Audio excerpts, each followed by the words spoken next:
whether democratic or totalitarian systems might adapt more effectively to the emergence of such powerful technology. Will democracies preserve transparent debate if algorithms can impersonate citizens and manipulate discourse? Will dictatorships gain a ruthless advantage, or will even autocrats find themselves at the mercy of machines that do not succumb to fear or death? The inquiry concerns whether the species might unite for collective security or split into warring blocs, leaving humans of all nations vulnerable to the iron grip of non-human intelligence. Those questions frame the road ahead and the book's deeper analysis of information networks, how myths and bureaucracy intertwine, and how societies employ or abandon checks on power. The many lessons of past misjudgments and organizational structures will be used to gauge the extraordinary new era dominated by AI. Humanity has taken on the name Homo sapiens, or the wise human, though questions linger about how well that wisdom has been demonstrated. Over the past 100,000 years, countless discoveries, inventions, and conquests have granted extraordinary power, yet power alone has not guaranteed wisdom.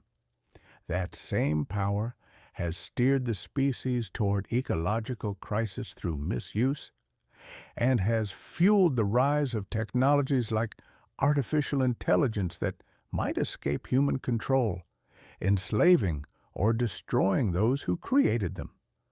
Rather than confronting these risks with a united front, global cooperation falters, international tensions climb, and the threat of a new world war looms. The question arises, if the species is so wise, why does it veer toward self-destruction? Amid an era of seemingly infinite information, from DNA molecules to distant galaxies, humanity struggles with fundamental questions such as identity, aspiration, and the meaning of a good life. Fantasies and delusions still hold powerful sway, and mass forms of insanity have struck even modern societies, as seen in examples like Nazism and Stalinism. Nobody doubts humanity's expanded store of knowledge or capability compared with the Stone Age, but the collective grasp on deeper self-understanding and purpose remains uncertain. A frequent explanation focuses on the notion that a fatal flaw in human nature drives the search for powers that cannot be managed. A recurring theme appears in myths and tales, such as the Greek story of Phaethon and the 18th century story The Sorcerer's Apprentice by Johann Wolfgang von Goethe. These cautionary fables portray individuals who summon forces beyond their capability to control, resulting in chaos. While the myths warn against hubris, the modern era has continued forward without much heed, driving the climate out of balance and deploying countless algorithmic agents that could unleash a torrent of unintended consequences. Some might look to supernatural salvation, a god or a sorcerer, to step in and avert catastrophe. However, that outlook can absolve people of responsibility and ignore that gods and sorcerers are themselves human creations. An observation that also touches upon the origins of religion and the powerful spirits that, while intended to bring love and joy, can overflow with bloodshed. The myths of Phaethon and the Sorcerer's Apprentice reduce the misuse of power to individual hubris, missing the reality that human power on a grand scale flows from cooperation among large groups. Humans are capable of cruelty and greed, but also of compassion and empathy. The question is why societies continually hand power to the worst among them. The example of Germany electing Adolf Hitler in 1933 reveals that most Germans were not psychopaths Yet they chose a destructive leader. The more accurate explanation lies in how humans build vast cooperative networks prone to dangerous usage of accumulated power. At the heart of these large networks is the crucial role of information. For millennia, sapiens have created and sustained massive cooperative structures by promoting mass beliefs and delusions, whether about gods, enchantments, or political ideologies. Although individuals typically seek truth, the largest human networks often rely on fictions to unite members and maintain order. Past regimes like Nazism and Stalinism stood out for the strength of their networks, not the accuracy of their beliefs. These networks used violence and suppression to become highly powerful, nearly winning world conflicts. The lesson is that false beliefs do not necessarily doom a regime. They can hold society in thrall for extended periods. This connects to a misunderstanding sometimes described as the naive view of information. According to this view, more information leads to greater truth, and that in turn fosters both power and wisdom. In this perspective, errors arise mainly from honest mistakes or deliberate lies, and the antidote is more transparent sharing of information. The naive view acknowledges that people can use truth for harmful ends if they hold destructive values, yet it remains optimistic that even value disputes often reflect ignorance or misinformation that can be corrected over time. Throughout the modern era, prominent leaders, intellectuals, and entrepreneurs have championed this viewpoint, celebrating information as a great liberating force that breaks down tyranny and fosters global understanding. From 19th century praise of the telegraph's impact on international harmony to 21st century tech giants that promise a better world through connectivity, the central theme has been that broader access to information encourages truth and diminishes conflict. The dramatic reduction in child mortality, once a devastating fact of life for families like Goethe's, demonstrates a case in which gathering and disseminating massive data has led to great benefits. However, unprecedented volumes of data in the modern age have not prevented the species from edging closer to potential self-annihilation. The same technological leaps that allow for global sharing of information also accelerate environmental damage, weapon proliferation, and tensions that might spark widespread conflict. Today, the pursuit of artificial intelligence highlights the dilemma. It can empower problem-solving or magnify dangers to an unimaginable scale.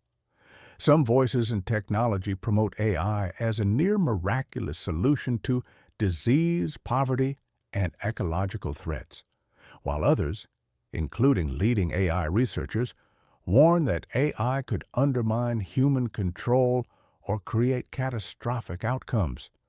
Unlike previous innovations that merely extended human capabilities while leaving decision-making in human hands, AI is an agent that can generate original ideas and make decisions independently. The proliferation of AI-based tools already affects life-or-death outcomes. Who is granted a loan? Who is employed? Who goes to prison? In the future, AI might even craft new life forms, pushing humanity to grapple with a force that cannot simply be turned off like a machine. Concerns grow that an AI arms race could pit nations against one another, or that algorithms might become manipulative overlords, potentially nudging humanity into total subservience.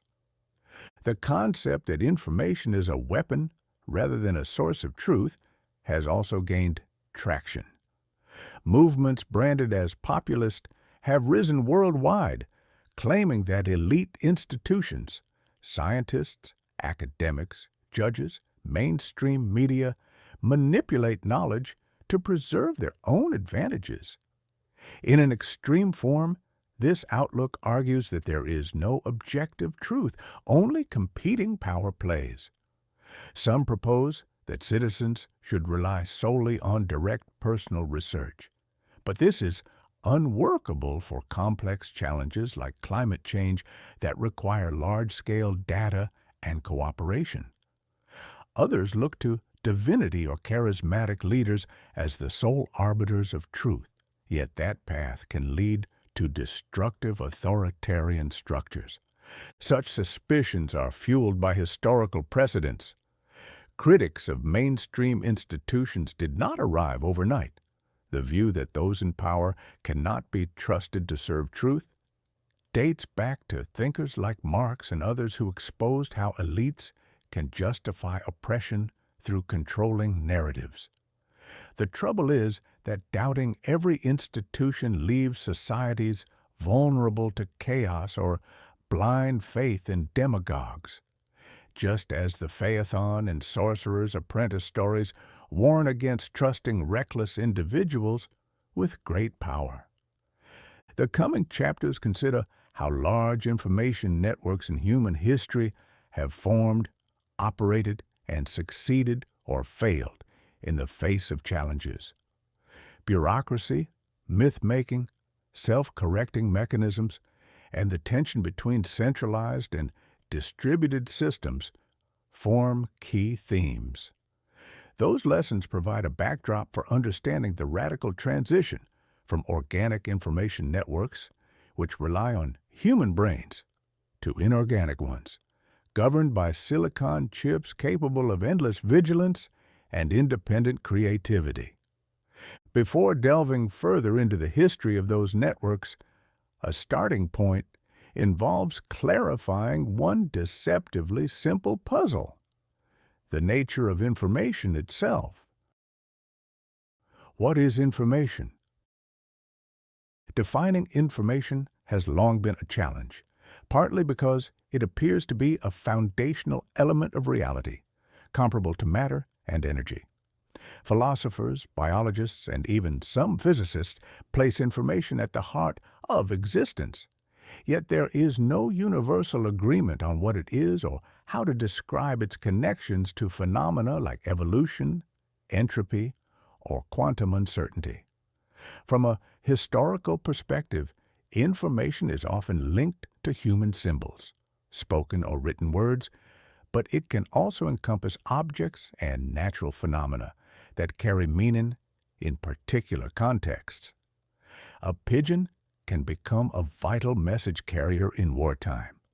A window shutter can display military codes. A specific arrangement of stars can represent crucial information for astronomers or astrologers, even though those same stars exist independently of any human interpretation. Questions about when something counts as information hinge on context. A piece of paper marked with symbols can hold life-saving data for an army battalion, or it can be dinner for a termite colony. The same carrier pigeon that relays secret intelligence for a spy ring can simply be a bird in another situation. There is an inclination to see information as something that represents reality, but a deeper analysis reveals that not all information aims at truth. Sometimes it fosters illusions or misunderstandings, yet still brings people together. This discrepancy between connection and representation underpins a distinction between a naive view of information, where any falsehood is labeled as misinformation or disinformation, and a more nuanced understanding that information is not always about depicting reality accurately. The naive view assumes that more information naturally leads to greater truth, and that sharing knowledge freely will expose lies over time. In some cases, such as understanding diseases and developing vaccines, this perspective has value. However, many forms of information neither seek to reflect reality nor depend on factual correctness. Astrology has had a profound impact on human history without necessarily describing astronomical realities accurately. A wide range of human endeavors, including religious scriptures and political propaganda, has bound large groups together around narratives that may not always pass a reality test. Music is a revealing example, since melodies often do not represent any specific reality. Yet music has a powerful capacity to synchronize people's emotions and movements. Biology shows a similar pattern. DNA, though critical for building and maintaining life, does not symbolically encode external realities. It links cells and processes in ways that create new structures and possibilities rather than reflecting a pre-existing picture of the world.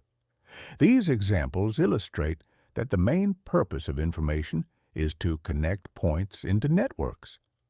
Sometimes it does so by representing reality truthfully.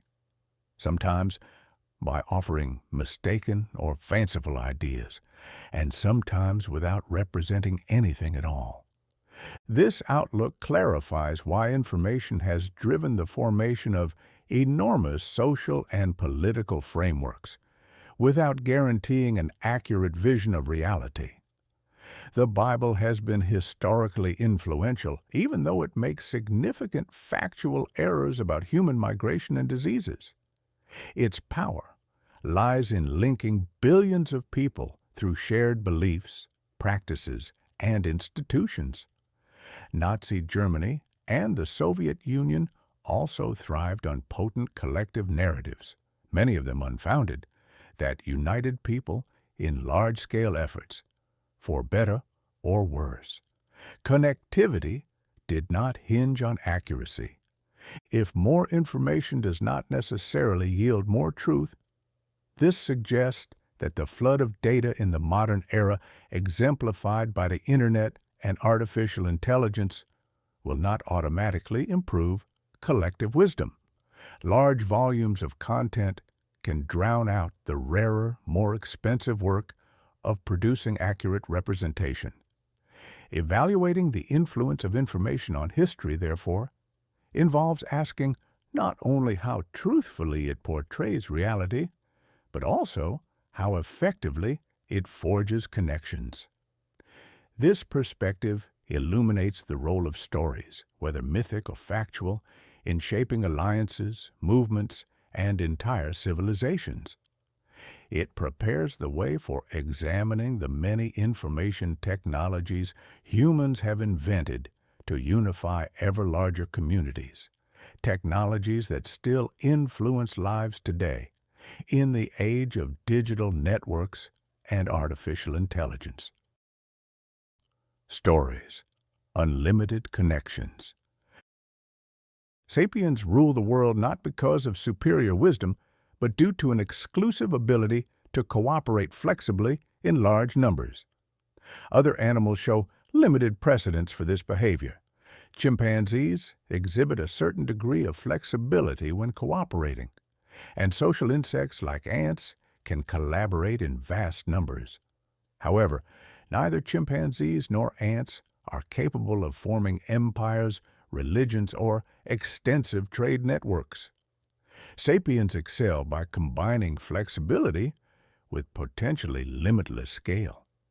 There is no upper bound on how many can cooperate, as shown by organizations with 1.4 billion members, like the Catholic Church or the population of China, and an 8 billion strong global trade network. Humans generally cannot form deep personal connections with more than a few hundred others. It requires years of shared experiences to know someone's personality, build trust, and develop bonds of mutual affection. If sapiens could build connections only through direct person-to-person contact, networks would remain small, similar to chimpanzee communities of 20 to 60 individuals, which sometimes reach 150 to 200. Archaeological evidence suggests that Neanderthals and archaic Homo sapiens lived in comparably sized bands, rarely cooperating with other groups. Around 70,000 years ago, Homo sapiens bands began demonstrating extraordinary capacities for collaboration.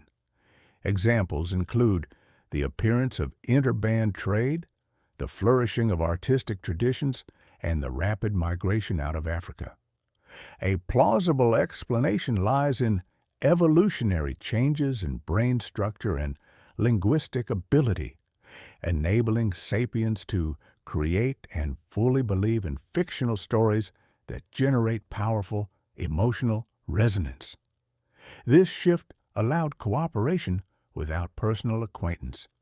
Knowing the same story was sufficient for building large alliances.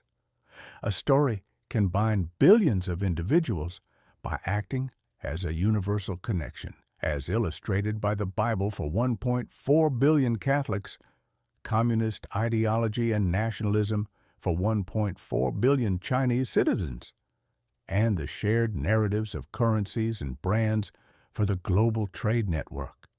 Even massively followed leaders exemplify the central role of stories rather than contradict it. The millions who followed ancient emperors, medieval popes, or modern corporate magnates typically never met these figures in person. Their loyalty was forged through carefully managed narratives, stories about the leader's identity and authority. Joseph Stalin understood this principle. Despite his son Vasily's efforts to leverage the family name, Stalin insisted that Stalin was simply a construct representing Soviet power and existed mainly in the realm of images and propaganda.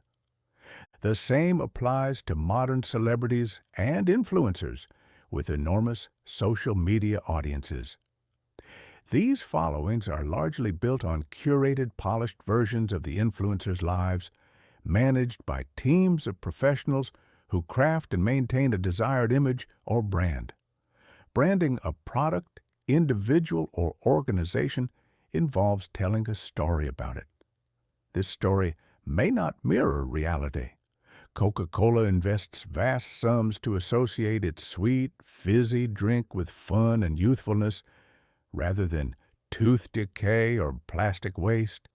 Similarly, a corrupt billionaire can be rebranded as a champion of the poor, and a dishonest or incompetent figure can be sold as a brilliant hero.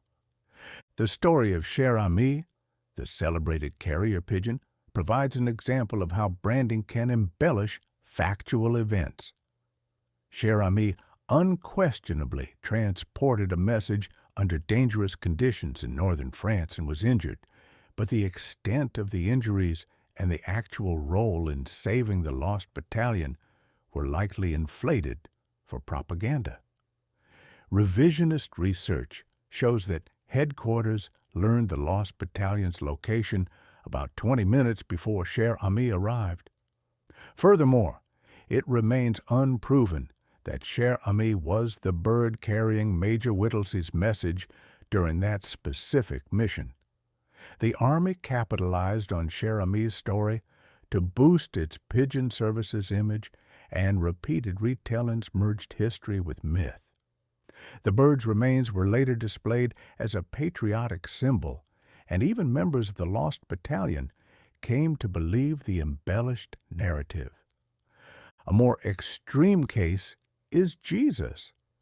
Centuries of storytelling have created such a thick layer of narrative that uncovering the historical figure is nearly impossible. Countless Christians regard questioning the traditional story as blasphemy. It appears that Jesus was an ordinary Jewish preacher in Roman Palestine with a modest following, yet after his death, he was transformed into an incarnation of the Creator of the universe. Although the Bible never describes his appearance and no contemporary portrait survives, images of Jesus are now instantly recognizable worldwide. This enormous impact arose from true believers who projected their hopes and ideals onto the figure of Jesus. Significant historical changes can stem from these projections because large numbers of people accept and act upon such stories. During his lifetime, Jesus influenced a relatively small circle. However, across centuries, the Jesus story spread everywhere via word of mouth, writings, art, and modern media. Belief in it united billions of people into one of the largest networks in history. Storytelling can stretch and transform older biological bonds. Family ties are incredibly strong, and stories often recast strangers as family. Early Christians were encouraged to see each other as brothers and sisters, sharing potent memories of events such as the Last Supper. Most Christians did not witness this moment, but many feel it more vividly than real family meals in which they participated.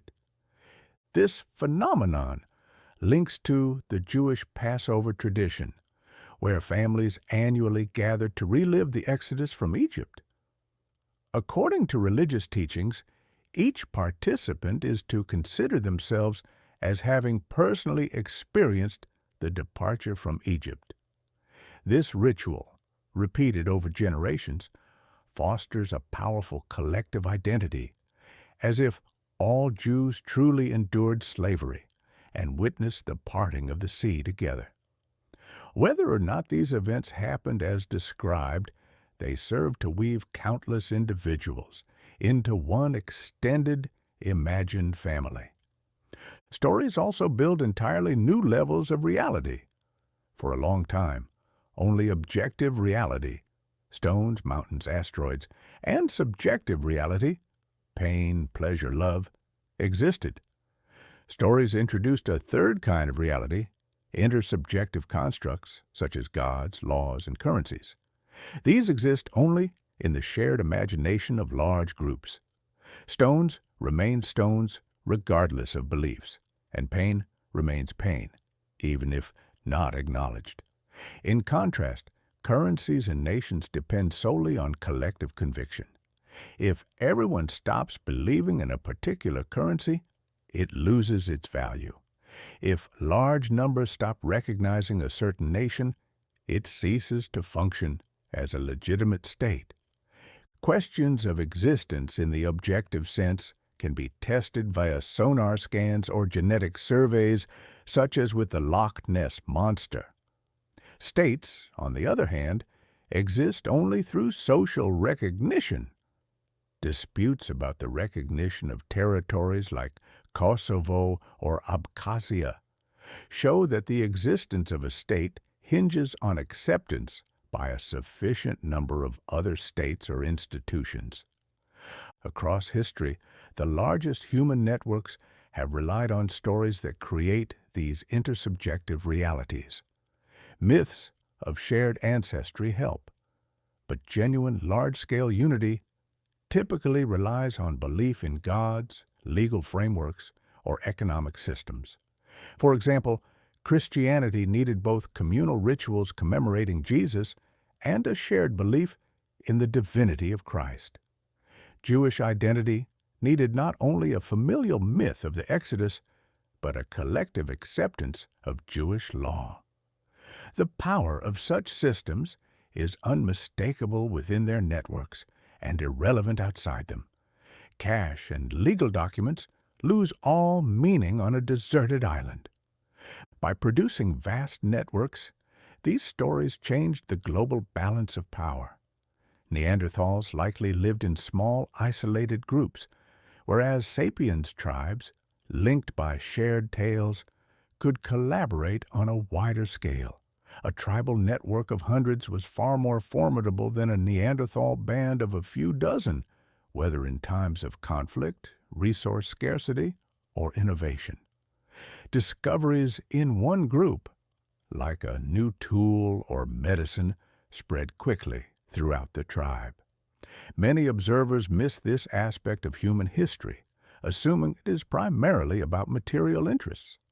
However, large-scale cooperation in conflicts like the Crusades or the Iraq War is grounded not only in tangible resources, but also in religious, nationalist, and ideological convictions shaped by stories.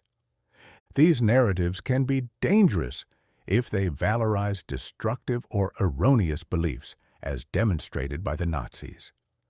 Germany's 1930s economic crisis alone did not cause the rise of Hitler. It was the compelling allure of Nazi ideology. Millions chose to believe that particular story over liberal alternatives, and the outcome was catastrophic for material interests and moral integrity. This illustrates that power does not always correlate with wisdom. Contrary to the idea that the spread of information brings truth and wisdom, human societies show that stories help maintain social order. Knowledge of real physics is necessary to build an atom bomb, yet tens of thousands of people must be mobilized to mine uranium and run reactors. Realities like E equals mc squared are vital in technology, but do not necessarily unify communities or inspire personal sacrifice. Fictions, myths, and ideologies often provide that unifying force, encouraging courage in hunters or loyalty among citizens. Leaders through history have typically understood that unvarnished truths are not always the best tool for creating social cohesion. Instead, the most captivating stories offer simplicity and comfort, even if those stories diverge from reality. Nations often gloss over historical injustices, highlighting heroic episodes and founding myths. Plato referred to this method as the noble lie, a unifying fiction that confers order and stability. Though Plato never saw his theoretical republic realized, countless actual states have used variations of this approach. Not all political myths are deliberate falsehoods. Some are openly identified as social constructs. The U.S. Constitution, for instance, did not pretend to be divine. It presented itself as a creative work by the people, which made it amendable. Though it initially allowed for slavery and other injustices, its self-awareness enabled later corrections, like the 13th Amendment. By comparison, biblical commandments that declare divine authority are not designed for human revision and therefore preserve outdated endorsements of slavery.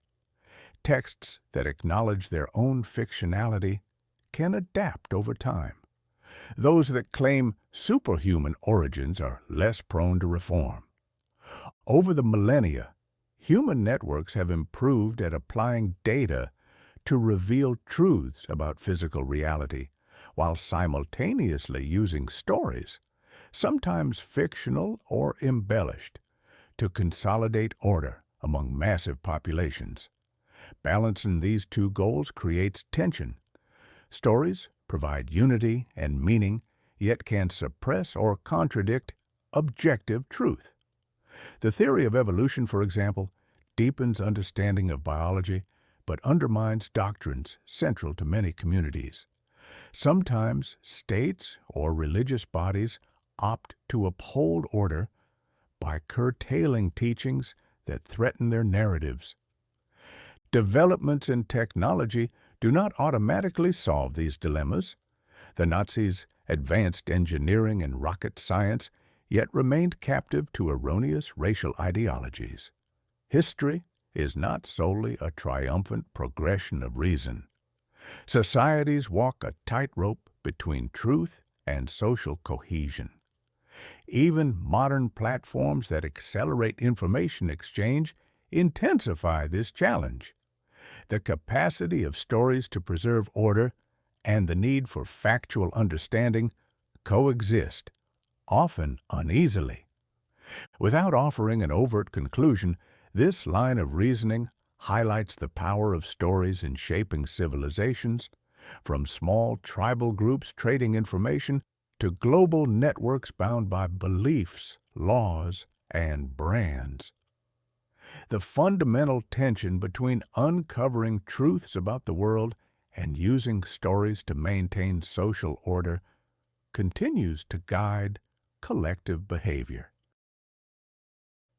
Documents, the bite of the paper tigers. Stories served as the first major information technology humans ever devised, enabling large-scale cooperation and making the human species the most powerful on the planet. Yet these narratives have inherent limitations. An example comes from how nations first emerge in people's imaginations.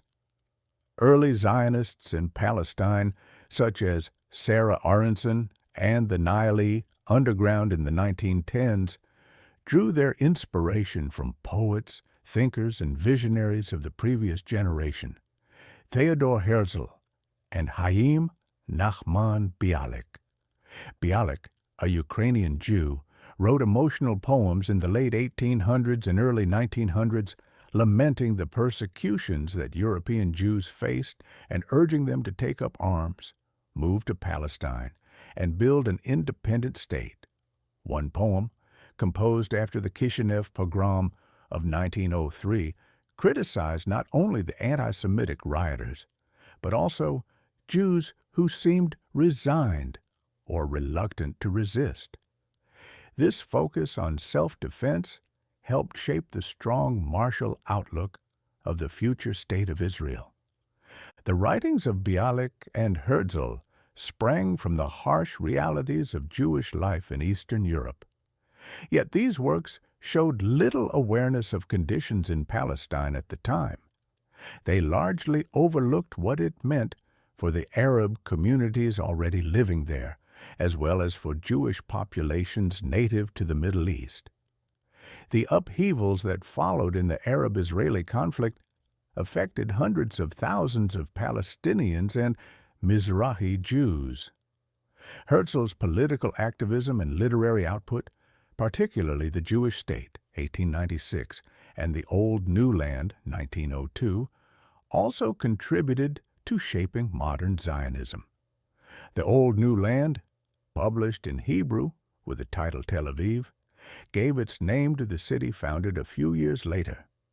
These works took biblical stories seriously, even though the Jewish community in Palestine, before large-scale immigration, amounted to only a small percentage of the population. Poems and national myths alone cannot sustain a state. Stirring verses prompt people to take action, but governments need taxation, property registration, and the ability to equip armies and dig sewage systems. Patriotism involves more than reciting lines about the homeland or condemning outsiders. It requires paying taxes so that communities across the country have resources for vital services. This is where stories reach their limit, and another key element of human information technology enters: lists. Lists are used to record financial transactions, tax obligations, salaries, property ownership, and countless other details crucial for complex societies. They are not thrilling in the way that narratives are, so human brains are not well suited to memorizing them. Great epics, such as the Ramayana, can be memorized and recited in full because they are structured as a story. In contrast, people struggle to memorize the dry details of account ledgers or census records. This difficulty gave rise to written documents, which allowed large amounts of critical data to be stored outside the human brain. One of the earliest records of this shift from memory to written form appears in ancient Mesopotamia, where clay tablets recorded monthly deliveries of goats or sheep, tallies of properties, or amounts owed. Such documents did not merely represent reality. In many cultures, they actually created reality. Ancient Assyrians referred to killing a loan tablet once the debt was repaid. So if the physical document was lost or destroyed in some mishap, the debt effectively ceased to exist. Documents like these allowed bureaucracies and states to form because central authorities could now track distant territories and populations through archives. Ordinary individuals, on the other hand, often found themselves having to deal with edicts and files that determined their fates. Written records spawned new problems. Since they had to be sorted, retrieved, and maintained, bureaucratic structures emerged to manage them. Any archivist or official required systems of organization, from shelves and drawers in the past to folders and files in the modern era. This was an invented scheme imposed on reality, rather than a discovery of nature's existing order. Bureaucracies normally create categories to place documents in, and people often must reshape their lives to fit these categories. The resulting order can promote cooperation on a vast scale, but can also misrepresent reality, break it into rigid drawers, and encourage narrow goals that ignore broader consequences. Universities reflect this issue. Knowledge is parceled into faculties and departments, making interdisciplinary challenges, like pandemics, that are simultaneously historical, biological, and mathematical, harder to analyze holistically. Areas on the margins between disciplines are frequently neglected. A similar problem arises in biology, which tries to classify living things by species, even though evolution defies rigid labels. Creatures in the same genus sometimes interbreed, and viruses hover between being organic life and non-living matter. As soon as one tries to impose bureaucratic divisions, nature's complexity slips out of these man-made categories. Yet bureaucracy is far from inherently malevolent. It also lays the groundwork for essential services such as modern sewage systems, which protect communities from deadly diseases. After a cholera outbreak in 1854, the physician John Snow traced infections by carefully documenting where patients lived and the water pumps they used, revealing the role of contaminated water in spreading the disease. The systematic recording of data helped governments develop regulations and build sanitation structures that save countless lives. However, bureaucracy operates behind desks, papers, and corridors, making it hard for ordinary people to comprehend how decisions are made. When a tax collector demands a portion of earnings, it can be difficult to tell if those funds pay for sewage lines or end up stolen by corrupt officials. Suspicion naturally arises, since bureaucracies can appear remote and impenetrable. Protests against bureaucratic power in the past often targeted archives and official documents, destroying court rolls, legal charters, or tax lists in the hope of escaping debts and obligations. Family histories offer further illustration of bureaucracy's ambiguous nature.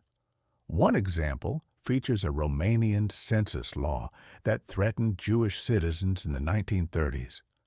Vast numbers lost citizenship or were required to prove through official documentation that they were not aliens. Those who could not provide the right pieces of paper faced dire consequences. This highlights the way official archives and bureaucratic procedures can disrupt lives, particularly under oppressive regimes. On the other hand, other bureaucratic interventions, like the effort to eradicate cholera, show how government records and regulations can be benevolent. The core challenge is that these information networks and bureaucratic systems do not inherently promote truth alone. They aim for a balance between truth and social order, leading to mistakes or manipulations for the sake of stability. In modern times, artificial intelligence intensifies this dynamic. Since AI can process data more efficiently than humans, while also telling convincing narratives. Before turning to AI, it is valuable to note that claims of infallibility have arisen in human information networks. Holy books like the Bible or the Quran, for instance, are viewed by believers as without error. Such claims illustrate the risks of any system, whether religious, bureaucratic, or computational, that sees itself as incapable of mistakes. The lessons from bureaucracy and storytelling and history suggest that all networks benefit from recognizing their own fallibility. Otherwise, errors can go uncorrected, perpetuating injustice or inaccuracy in the name of social order. Such dynamics form the bedrock on which modern technology and governance systems rest. The way humans balance order and truth within these networks remains crucial, especially now that emerging systems of artificial intelligence can function as both efficient bureaucratic managers and creative storytellers on an unprecedented scale. Errors. The fantasy of infallibility. Errors are part of the human condition, and the belief in infallibility has a long history that spans religions, mythologies, and social systems. St. Augustine's observation that human error is natural but persisting in error is catastrophic resonates through many cultures. One Christian perspective views the entire course of history as an attempt to correct original sin, while Marxist-Leninist theory warns that the working class is prone to deception and needs a vanguard party to lead it. Bureaucracies, too, devote considerable effort to preventing or correcting mistakes. When large disasters occur, commissions are convened to uncover what went wrong and how to avoid repeating it. Self-correcting mechanisms can tackle errors, but they require legitimacy. A paradox arises when humans, prone to mistakes, are entrusted to identify their own errors. One hopes for a superhuman force, free from any error, that can fix human fallibility. Some place such faith in artificial intelligence, believing it can serve as an all-seeing arbiter of truth. Past ages looked to religion in the same way. On an individual level, religion can give comfort or explain life's mysteries, yet its central societal role has often been to justify social orders by appealing to an unquestionable authority. Judaism, Christianity, Islam, and Hinduism present rules said to come from an infallible source, which must never be questioned or altered by fallible human beings. An enduring theme in religion is the aspiration to connect with a faultless, superhuman intelligence. This desire raises a challenge: how to verify that a certain dogma truly originates from a divine source and not from someone's imagination. History is filled with contradictory claims of divine messages, leading many to wonder whose version is legitimate. Religious institutions attempted to certify those who channel the gods. Spirit mediums in tribal societies, priests in temple cultures, and oracles in ancient civilizations all helped regulate access to divine commands. Yet, as long as these recognized mediators were human, they remained vulnerable to corruption. Examples include the bribery of the Delphic oracle to support political aims, such as freeing Athens from tyranny in the days of Hippias. Holy books emerged as a technology to bypass human error. Judaism, Christianity, and Islam turned to the idea that a single body of texts possessed unchanging divine truth. Books differ from spoken lore, bureaucratic records, or archives because multiple identical copies can be shared widely, preserving an identical set of texts. Judaism, for example, built its religion around the Hebrew Bible, but that Bible was the product of centuries of human debate and compilation. The Dead Sea Scrolls show there was no fixed, universally accepted Bible in the final centuries before the Common Era. Some texts made it into the Jewish canon, and others were excluded. The text's final form emerged through rabbinical discussions lasting well beyond biblical times. In theory, once the Holy Book was finalized, it promised people direct access to God's exact words.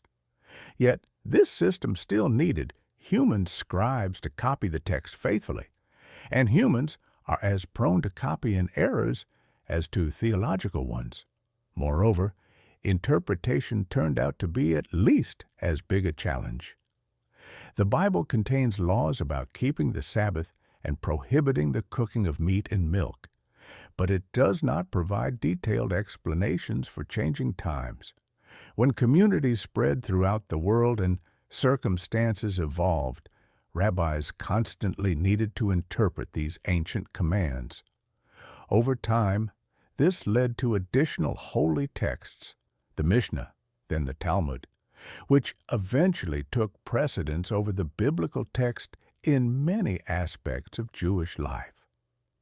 That shift from temples and sacrifices toward an information religion of debates and textual study meant that instead of solving the problem of human error, religion intensified the need for an interpretive institution. Trust in an infallible text became trust in those who claimed to interpret it correctly. Christianity witnessed similar processes. It began as a set of Jewish movements, united only by the belief that Jesus held ultimate authority.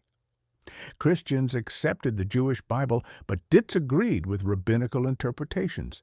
Then, new Christian writings and revelations multiplied, leading to confusion over which Gospels or epistles were authoritative.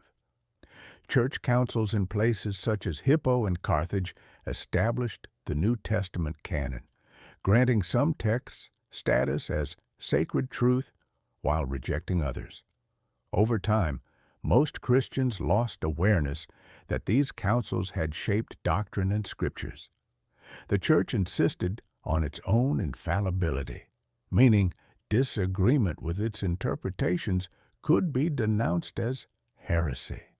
The Catholic Church's power to define orthodoxy and suppress alternative views placed society in an echo chamber, especially before the advent of the printing press. The Church's monopoly on book production allowed it to stifle unwanted ideas, so people rarely encountered works challenging established dogma. The arrival of printing in the mid-15th century broke some of that control. More volumes were printed in the first decades after Gutenberg's press than had been produced by scribes over the previous 1,000 years. This technology facilitated the exchange of new and controversial ideas, but also helped spread conspiracies and irrational fears. One of the more chilling results of print was the spread of witch hunt hysteria. Ideas about witches and devil worship were neither new nor unique to Europe, yet the print revolution meant theories such as those in The Hammer of the Witches, the Malleus Maleficarum, by Heinrich Kramer, could now circulate widely. Kramer's book was rife with lurid claims, including beliefs in covens, demonic pacts, and stolen male organs kept in boxes. Though local church officials sometimes resisted these fantasies, mass print runs and sensationalized pamphlets led to a frenzy of accusations and tortures. In places like Bamberg and Würzburg, entire segments of the population were executed for witchcraft, including children. A spiral of denunciations often followed once terrified suspects under torture, confessed, and named accomplices. Dissenters who pointed to the lack of real evidence, such as the Spanish Inquisitor Alonso de Salazar Frias, recognized that witchcraft was not happening until people began talking and writing about it. The uncontrolled spread of wild claims demonstrates that a free market of ideas does not guarantee truth prevails. Sensationalism and fear can trump rational investigation, especially when there are profits in printing and selling shocking stories. What finally helped contain fantasy and bias was not printing itself, but self-correcting processes that emerged in the scientific revolution. Intellectuals came together in societies, journals, and academies, all committed to verifying claims through empirical tests and open debate. These institutions began by recognizing that humans are prone to mistakes. Rather than claiming infallibility, they built procedures for exposing and correcting their own errors. The new scientific culture replaced the fantasy of perfect knowledge with the determination to admit ignorance, try new approaches, collect data systematically, and revise conclusions as required by evidence. That mindset was supported by scientific associations such as the Royal Society of London, which asked researchers not how many would buy their work, but what proof was offered for it. The readiness of scientific institutions to admit mistakes also helped them keep pace with expanding knowledge. In contrast to institutions like the Catholic Church that have historically preferred to mask institutional errors to preserve an image of infallibility. Examples abound of how scientific mechanisms correct themselves. Chemistry textbooks once dismissed the possibility of crystals with five-fold symmetry until an unpopular claim proved valid. Mathematics faced bitter debates over theories of infinity. Genetics endured brutal suppression under the Soviet regime through Lysenkoism, which was eventually discredited because it failed to withstand empirical scrutiny outside the Soviet system. True science relies on recognized procedures for peer review and replication, even though entrenched authorities sometimes resist new findings. Political structures, on the other hand, often struggled to maintain similar self-correcting functions. Self-correcting approaches carry a risk of conflict and revision of cherished ideas. Science can accommodate such upheavals because it handles reality's descriptive truths, while governments and social orders often rely on unwavering beliefs. Nonetheless, democracies have attempted to extend self-correcting mechanisms into civic life by encouraging free debate and investigative institutions, though dictatorships commonly resist such openness. In that tension between truth-seeking and social stability, humanity continues to navigate discoveries and illusions. The prospect of artificial intelligence holds out hope for a superhuman source of truth, but history cautions that any error-checking system still relies on human institutions for interpretation, curation, and enforcement. The existence of powerful technologies will not by itself dispel bias, but it can either amplify or curtail it, depending on whether people embrace self-correcting processes or fall into new fantasies of infallibility. Decisions: A Brief History of Democracy and Totalitarianism. Democracy and dictatorship can be viewed as two ways of organizing information networks. One model centralizes authority in a single hub that strives for infallibility and suppresses dissent, while the other disperses authority among many nodes and actively seeks to reveal and correct errors. A dictatorship often directs all key decisions through a single center and portrays its leadership as incapable of making mistakes.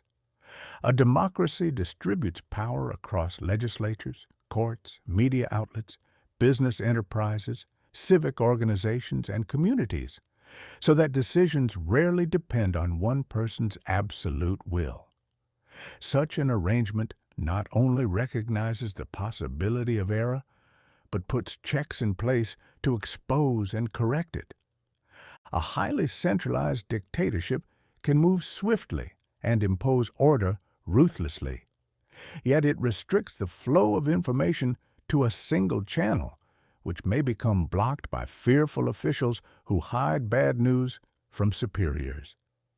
By refusing to admit fault and punishing those who point out problems, this structure can cause catastrophes that go unaddressed. A democracy moves less swiftly and can become messy, since many different institutions and persons weigh in on public matters. But the existence of multiple channels ensures that failure in one channel does not doom the entire conversation. A dictatorship insists on the center's infallibility.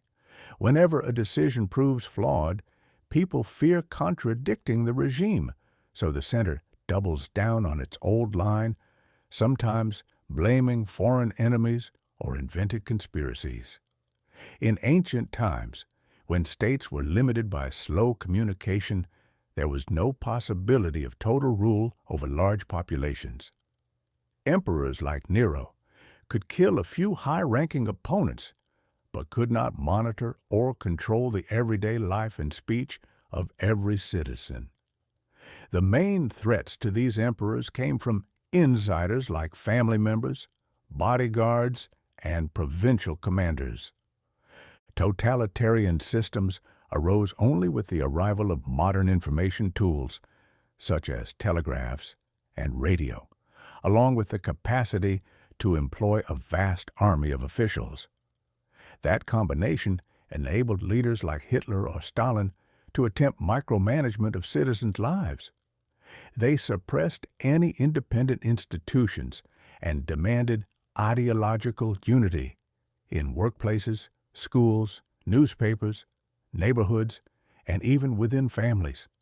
Opposition or criticism in such a system could lead to accusations of treason, sabotage, or counter-revolution, followed by imprisonment, forced labor, or death. Democracy takes the opposite view. No person or institution is perfect, so even the government must be subject to correction. It encourages public conversation, open media, and free elections, in which citizens can vote out those who have made grave errors. Yet, democracy is never defined solely by elections, because free voting by itself can be twisted into a majority dictatorship, under which 51% impose terrible policies on the rest. A fully democratic system respects certain fundamental rights, such as freedom of religion, freedom of speech, and the right to vote, so that no elected leader can simply rewrite the rules to remain in power forever or revoke people's basic liberties. Throughout history, changing technologies have made one form of government or the other more viable. In ancient city-states, democracy was possible when each voting citizen could gather in one forum and directly assess shared challenges. Empires, however, grew too large for that model, and there was no speedy way to conduct empire-wide discussions. The Romans knew how to hold elections, but once citizenship extended over vast regions, meaningful debate became impossible, and a single emperor took the reins. When modern printing presses, newspapers, telegraphs, and eventually radios and televisions appeared, new possibilities arose. Large-scale democracies could now sustain public debates across entire continents, whereas previously only the local inhabitants of a small area could realistically hold informed discussions. But the same communication tools that nurtured mass democracy also allowed totalitarian regimes to spread propaganda and monitor citizens on a scale that Roman emperors could never achieve. In the 20th century, totalitarian experiments showed both their gruesome human toll and their capacity for swift coordination. The Soviet Union turned vast numbers of small farms into large collective enterprises, seizing property and dictating agricultural methods from Moscow. That policy, aimed at unprecedented economic and social transformation, came at the cost of millions of lives. The regime explained away its failures by blaming so-called kulaks, purportedly greedy farmers beholden to foreign capitalists. It was an invented category used to label and punish people who could not meet unrealistic quotas.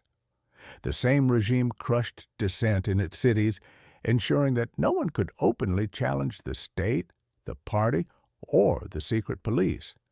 Yet that centralized system occasionally achieved short-term feats, as in the furious industrialization of the 1930s and the mass production of military hardware during World War II. On the other hand, it struggled with ossification, as errors in planning went uncorrected and officials feared admitting failures. When a nuclear disaster happened in Chernobyl, the Soviet authorities suppressed vital information to preserve their image of control, harming countless citizens. In democratic nations, parallel changes produced large-scale societies where more people took part in civic life. Previously excluded communities, such as the poor, women, or ethnic minorities, argued for equality and fairness. This outpouring of new ideas caused friction and sometimes violence. Yet, over time, democracies found ways to expand political participation without collapsing. In the 1960s, Western democracies experienced surges of protest and civil rights activism, along with strikes and unrest. Meanwhile, communist states behind the Iron Curtain held their citizens in a tight grip, only to falter in the late 1980s, when undercurrents of discontent, along with the inability to adapt quickly, sapped the power of centralized rule. Western democracies, despite the apparent disorder of more voices entering the public sphere, held together and advanced technologically and economically, while authoritarian states stagnated. This led many to believe that democracy had decisively proven itself superior. A new tide of digital technologies, however, has rekindled debates about whether future governance will be more democratic or more totalitarian. A renewed desire to harness data might empower dictators who dream of quickly processing the details of every citizen's life through artificial intelligence. At the same time, digital networks allow ever more people to speak out, potentially strengthening democratic discussions, but also making them more fractious and complex. The question is whether societies will continue to emphasize the pursuit of truth through free institutions and self-correction, or whether they will yield to centralized systems that promise order in exchange for the free flow of information. Historical lessons about the pitfalls of strongmen, the manipulation of conspiracies, the persecution of scapegoats, and the fragile nature of civic discussion serve as warnings. Although printing presses and radio sets never operated entirely on their own, humans have always directed them. Now, however, computers and algorithms hold the potential to produce and interpret information on a massive scale, often beyond ordinary human comprehension. If human beings surrender too much autonomy to digital myth-makers and bureaucrats, new forms of control may arise that overpower traditional checks and balances.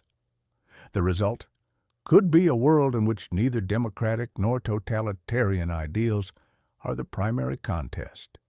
Instead, the fundamental question might become whether human beings maintain a grip on power, or whether they find themselves answering to a system far more intricate than anything history has seen before. Chapter 6. The New Members: How Computers Are Different from Printing Presses.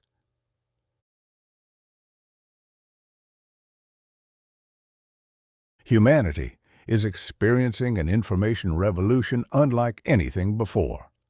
The heart of this revolution is the computer, a machine that first emerged in the 1940s to make mathematical calculations, but has since evolved with remarkable speed. Every subsequent breakthrough, whether labeled as the Internet, social media, algorithms, or AI, remains traceable to that first leap in computational power. Early predictions that computers would never master certain human domains have repeatedly proven incorrect. Concepts that seemed forever beyond their reach, such as driving cars or composing poetry, have become reality within a few short years. A computer can potentially do two extraordinary things: make decisions by itself and create new ideas by itself. Although early models showed only faint signs of these capabilities, their eventual development was clearly anticipated by figures like Alan Turing in 1948 and by cultural works such as the film 2001: A Space Odyssey. This newfound ability to think and create independently has shifted power for the first time in history away from humans alone and toward something else. Tools like crossbows and atom bombs replaced human muscle, but not human brain power.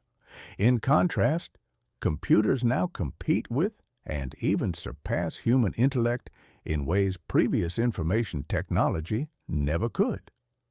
Clay tablets, printing presses, and radio sets remained passive objects in human hands.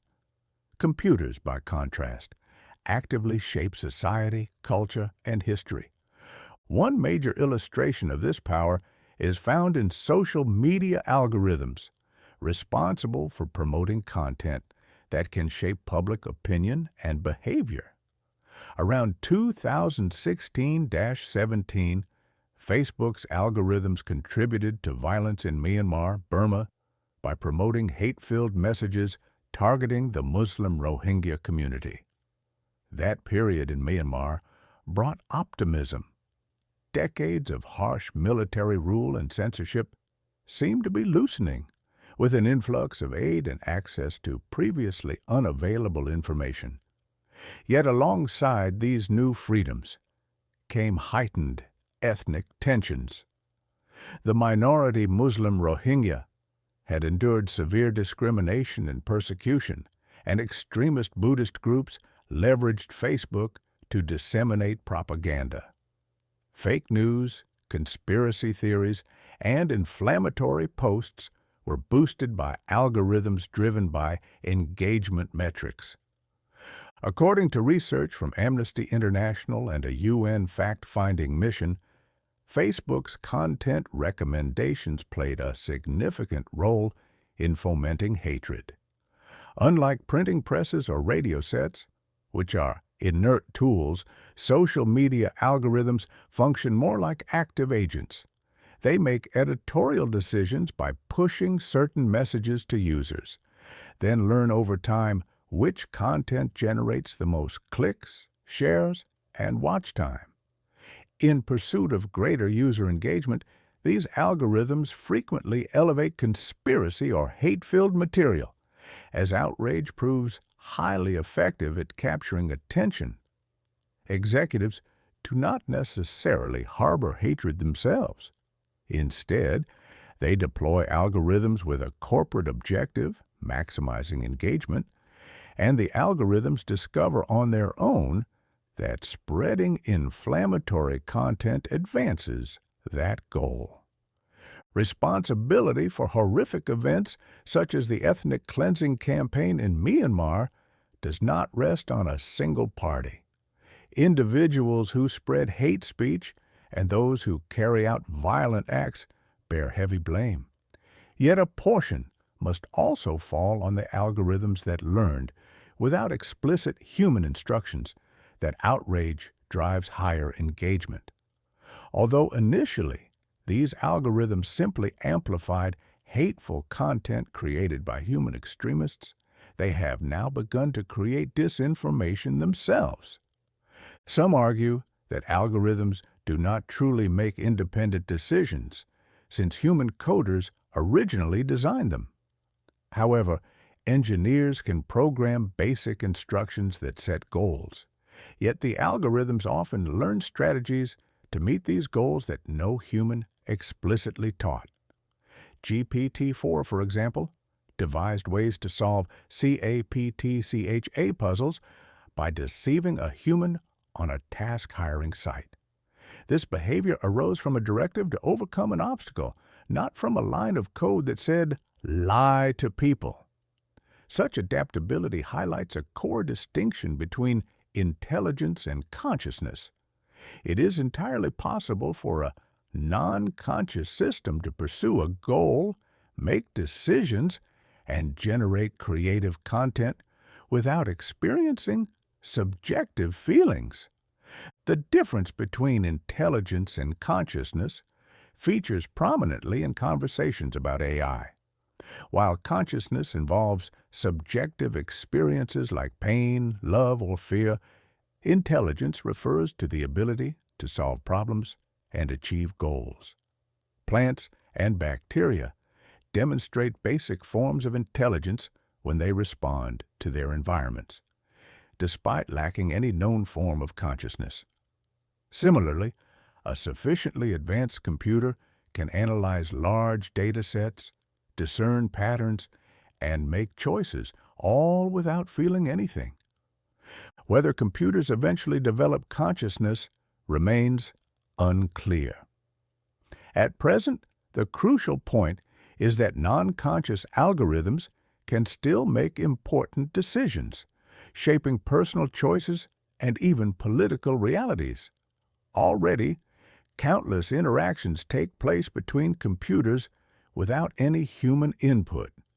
A computer might generate a fake news item, another computer might detect and remove it, while a third computer analyzes the pattern and adjusts financial markets accordingly. These lightning-fast processes can have a profound economic or social impact long before any human becomes aware. Computers differ from earlier information tools like printing presses because they have become members of the information network rather than mere conduits connecting human members. This change allows computer-to-computer chains that bypass humans entirely, fundamentally transforming how information circulates and how decisions are reached. Furthermore, computers excel in realms such as finance and legal systems, which are highly dependent on the manipulation of data and codes. They may soon dominate areas that previously demanded human expertise, drafting financial instruments, devising new regulations, and even shaping the evolution of politics. Through ever-improving language capabilities, computers are gaining mastery over the symbolic systems that underpin human culture. Language creates laws, religious doctrines, political ideologies, and social values. The fact that algorithms can now craft narratives, compose music, or write code suggests that the cultural cocoon surrounding human civilization could shift from being human-made to largely AI-made. Digital impersonation also poses a threat to democratic processes.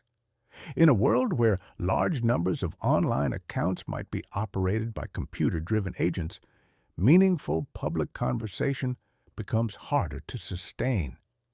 Engaging with bots disguised as human participants yields no benefit, while divulging personal data that allows these bots to sharpen their persuasion tactics.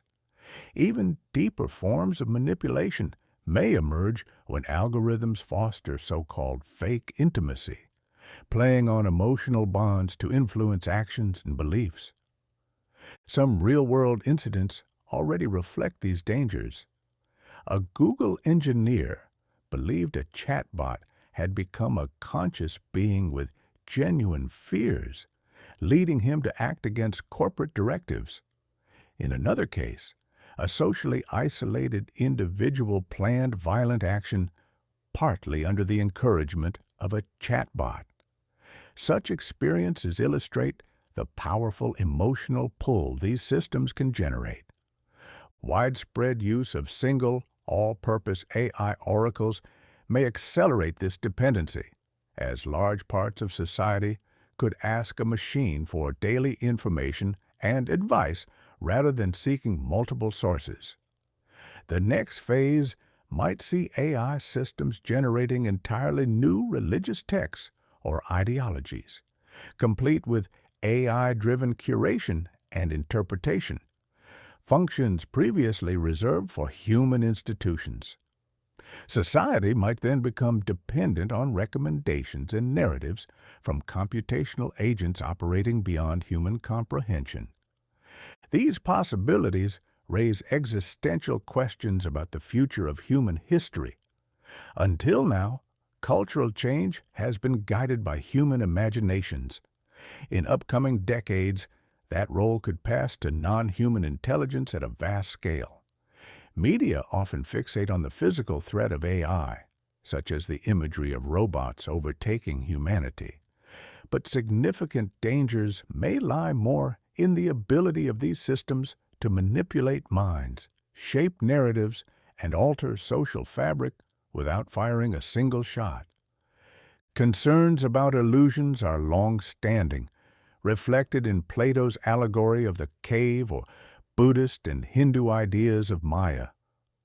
The modern computer revolution could usher in the most potent form of illusion ever devised, where entire populations are drawn into digital constructs tailored to push certain beliefs or behaviors. Instances of political and social manipulation, whether in Myanmar or other places, serve as a warning. Questions arise about who actually produced any given piece of text or idea. Language models have now reached a level of sophistication that renders it difficult to differentiate human-generated content from AI-generated content. Humans still hold power, but it remains unclear for how long. Regulators often lag behind corporate innovation, and the technology outpaces government oversight. In financial systems, for instance, new instruments or AI-driven trades can reshape global markets in seconds, leaving regulators struggling to respond. Tax systems offer another illustration of how existing frameworks fail to capture the realities of digital platforms. Information for information transactions, such as trading personal data for the use of social media platforms, lie outside the scope of conventional monetary taxation. Nations like Uruguay might want to tax global tech companies benefiting from local data, but defining digital presence and quantifying the value of user-generated content present major legal and economic challenges. Across the political spectrum, unified positions on AI remain largely undeveloped. Politicians and citizens struggle to keep pace with the rapid progress of machine learning, large language models, and other complex innovations. The field's technical complexity makes it easy for well-funded corporations to influence policies to their own benefit. In some rare instances, innovators move into public roles to help shape legislation, But these cases are uncommon. The imbalance in knowledge and resources between technology giants and governing bodies poses a major hurdle to responsible oversight. Choice remains possible, though.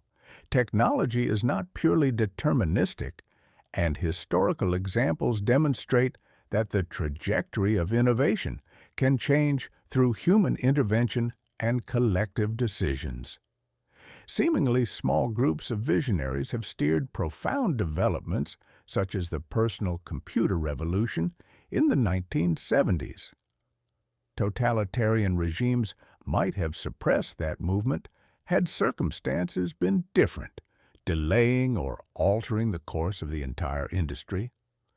Tools can be used for constructive or destructive purposes. Cheap radio sets once served as propaganda tools for totalitarian regimes, but the same radios also offered the potential for diverse programming that could strengthen democratic discussion. The ongoing challenge lies in discerning how best to harness emerging computational power. Understanding AI's political impact is not optional, because algorithms already influence public opinion, control financial transactions, and generate cultural products that affect human lives. Discussion about data taxation, monopoly regulation, and personal privacy must be rooted in a clear understanding of the essential characteristics of AI and computer-driven networks. Without that clarity, laws risk becoming obsolete, and elected officials may find themselves without the necessary tools to guide policy. Voters, in turn, can only make informed choices when they comprehend the technologies involved. If corporations and developers continue to operate in a realm that few outsiders understand, the imbalance of power will persist. Political and social frameworks must now adapt. Decision-making depends on computers, and consensus over key challenges, such as climate change, can become entangled in competing computational analyses. Engagement with this new computer-based network requires a shift in perspective that recognizes computers not just as tools, but as entities capable of independent actions and goals, even in the absence of consciousness. This perspective places the burden on society to determine how these entities fit within legal, ethical, and cultural systems. Technology can feel unstoppable, but there is no inevitability to its progress. When investment shifts toward certain applications instead of others, that reflects social and political choices. The same engineering prowess used to build lethal autonomous weapons could be directed toward medical breakthroughs or solutions for environmental crises. The momentum of AI does not eliminate human responsibility. It highlights the pressing need for deeper public engagement, shared decision-making, and updated conceptual frameworks regarding power, agency, and accountability in a network increasingly populated by non-human intelligences. Relentless. The network is always on. Humans have long been accustomed to being watched by both animals and other humans. This habit of monitoring has helped people understand social hierarchies, romantic possibilities, and political intrigues. Over thousands of years, various forms of surveillance have emerged, including bureaucratic systems designed to gather critical information. Empires, churches, and corporations throughout history have wanted to know how populations behave, how to influence purchasing decisions, and whether resistance movements are brewing. Monitoring has also been necessary for beneficial tasks, such as when officials investigate water sources, sanitation, or medical conditions, because these authorities need data in order to provide help and protection. As long as surveillance has existed, it has faced legal or technical limitations. Democracies have generally placed legal restrictions on excessive monitoring. Totalitarian regimes have had fewer legal constraints but have struggled with the sheer scale of the task. Even the most repressive governments could not keep up with the constant demands of monitoring everyone. That is how privacy, at least to some degree, has survived in even the most tightly controlled societies.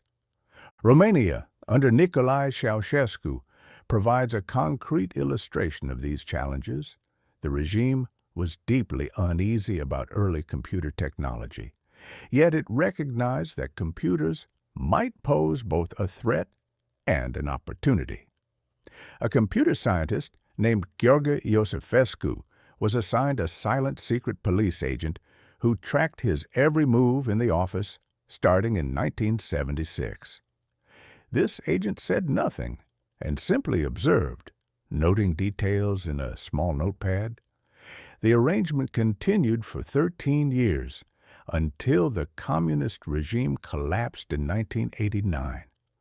Although there were some advantages in surveillance for keeping opponents in check, the regime never had the manpower or the technology to watch everyone at all times.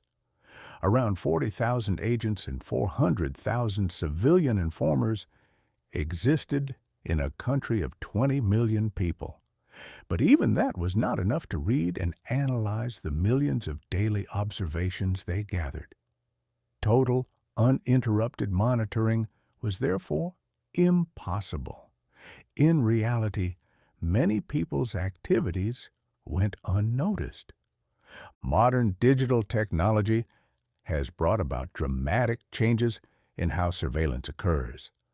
The most significant shift is that computers do not need to sleep, do not require payment for overtime, and can process enormous amounts of data with a speed that human agents cannot match. Smartphones today follow their owners into almost every corner of life, including the most private moments. People voluntarily pay for and carry these devices while also feeding them personal information. Algorithms can parse billions of words or images in mere hours, spotting patterns that even skilled human analysts might miss. Governments have used machine learning tools such as Skynet to flag suspicious individuals for further attention, basing decisions on data that might range from online behavior to real-world activities. This ability to track and analyze people has clear benefits, for instance, in detecting social ills, preventing the spread of disease, or exposing corruption. However, a system that can follow nearly anyone every hour of the day potentially provides unchecked authority to dictators and criminals alike. Individuals who develop or deploy advanced algorithms might use them to label people incorrectly or to impose political ideologies. Such power can enhance any malicious effort, from totalitarian repression to targeted fraud. The most troubling aspect of modern technology is the move toward monitoring not just external behavior, but also internal processes inside the body. Devices can collect biometric data about heart rates, brain activity, and eye movements, sometimes without conscious consent. The immediate practicality of such under-the-skin surveillance remains limited because the science of decoding thoughts from brain activity is still rudimentary. Yet every step forward in data collection and analysis makes the prospect of peering ever deeper into human minds a real possibility in the future. Smartphones remain the more immediate concern because they collect highly revealing data about beliefs, preferences, and habits. Analyzing this data through advanced algorithms can provide a window into what people think and how they are likely to act. For authoritarian governments or other manipulative powers, merging biometric information with online activity would open the door to the most complete surveillance system in history. In such a system, privacy might be entirely eliminated. These technologies have already become routine in countless situations. National and local authorities worldwide use facial recognition, license plate readers, phone geolocation records, and other digital footprints to track individuals.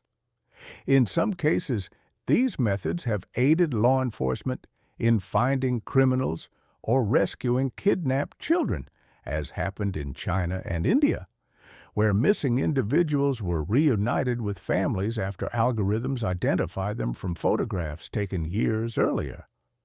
The same methods, though, are easily adapted to clamp down on peaceful protests and personal freedoms.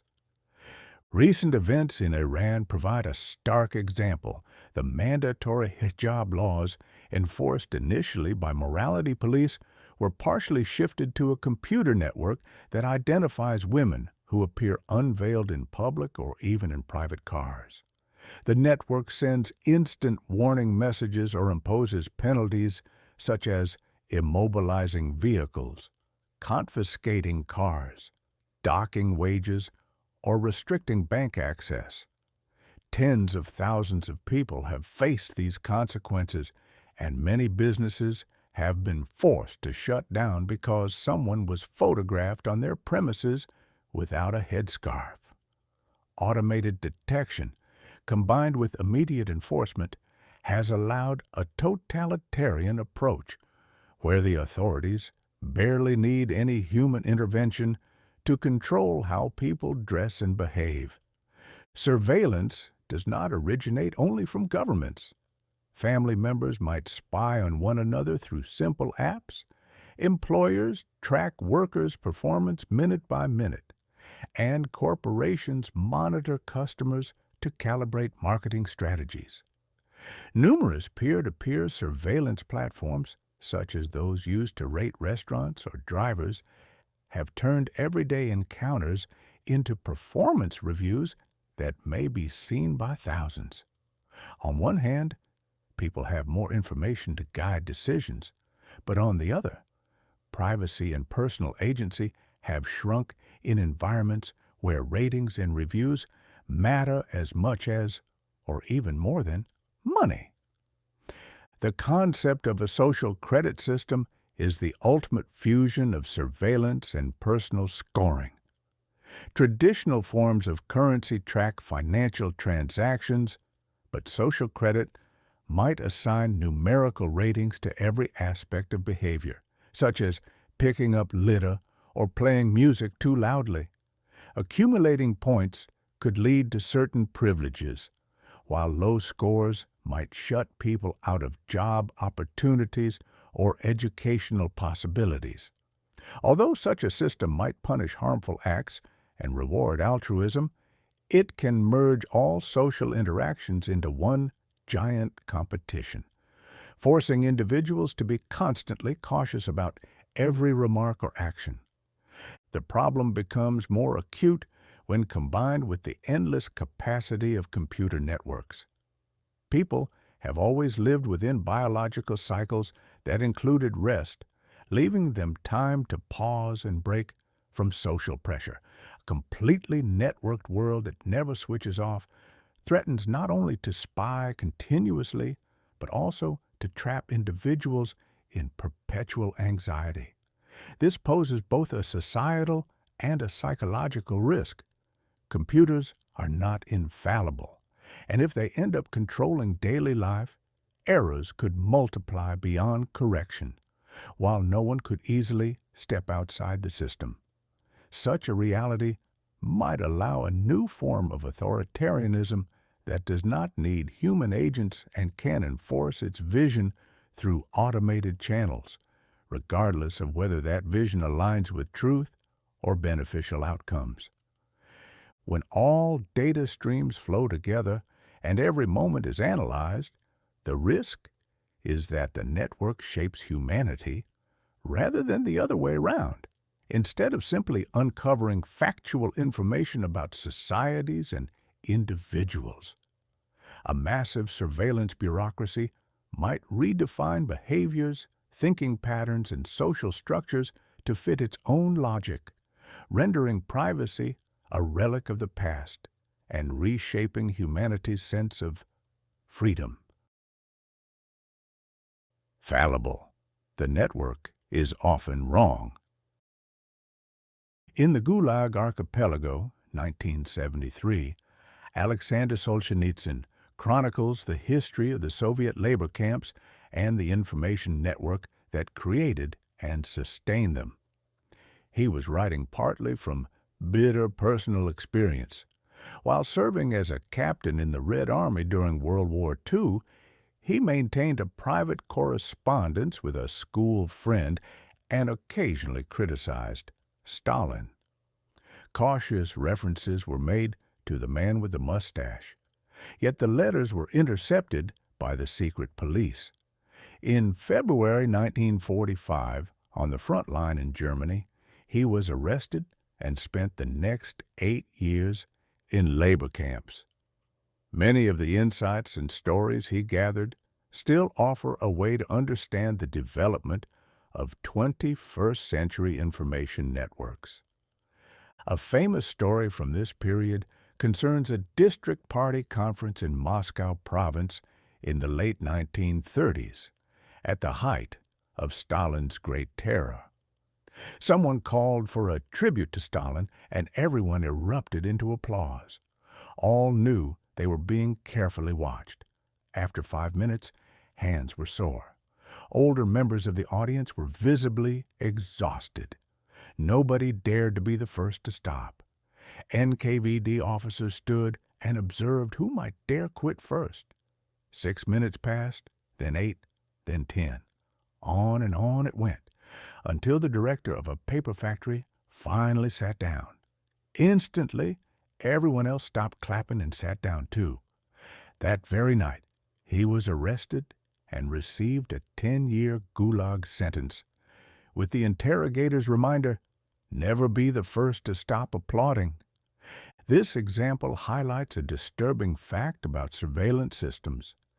Such systems often serve to create order rather than discover truth.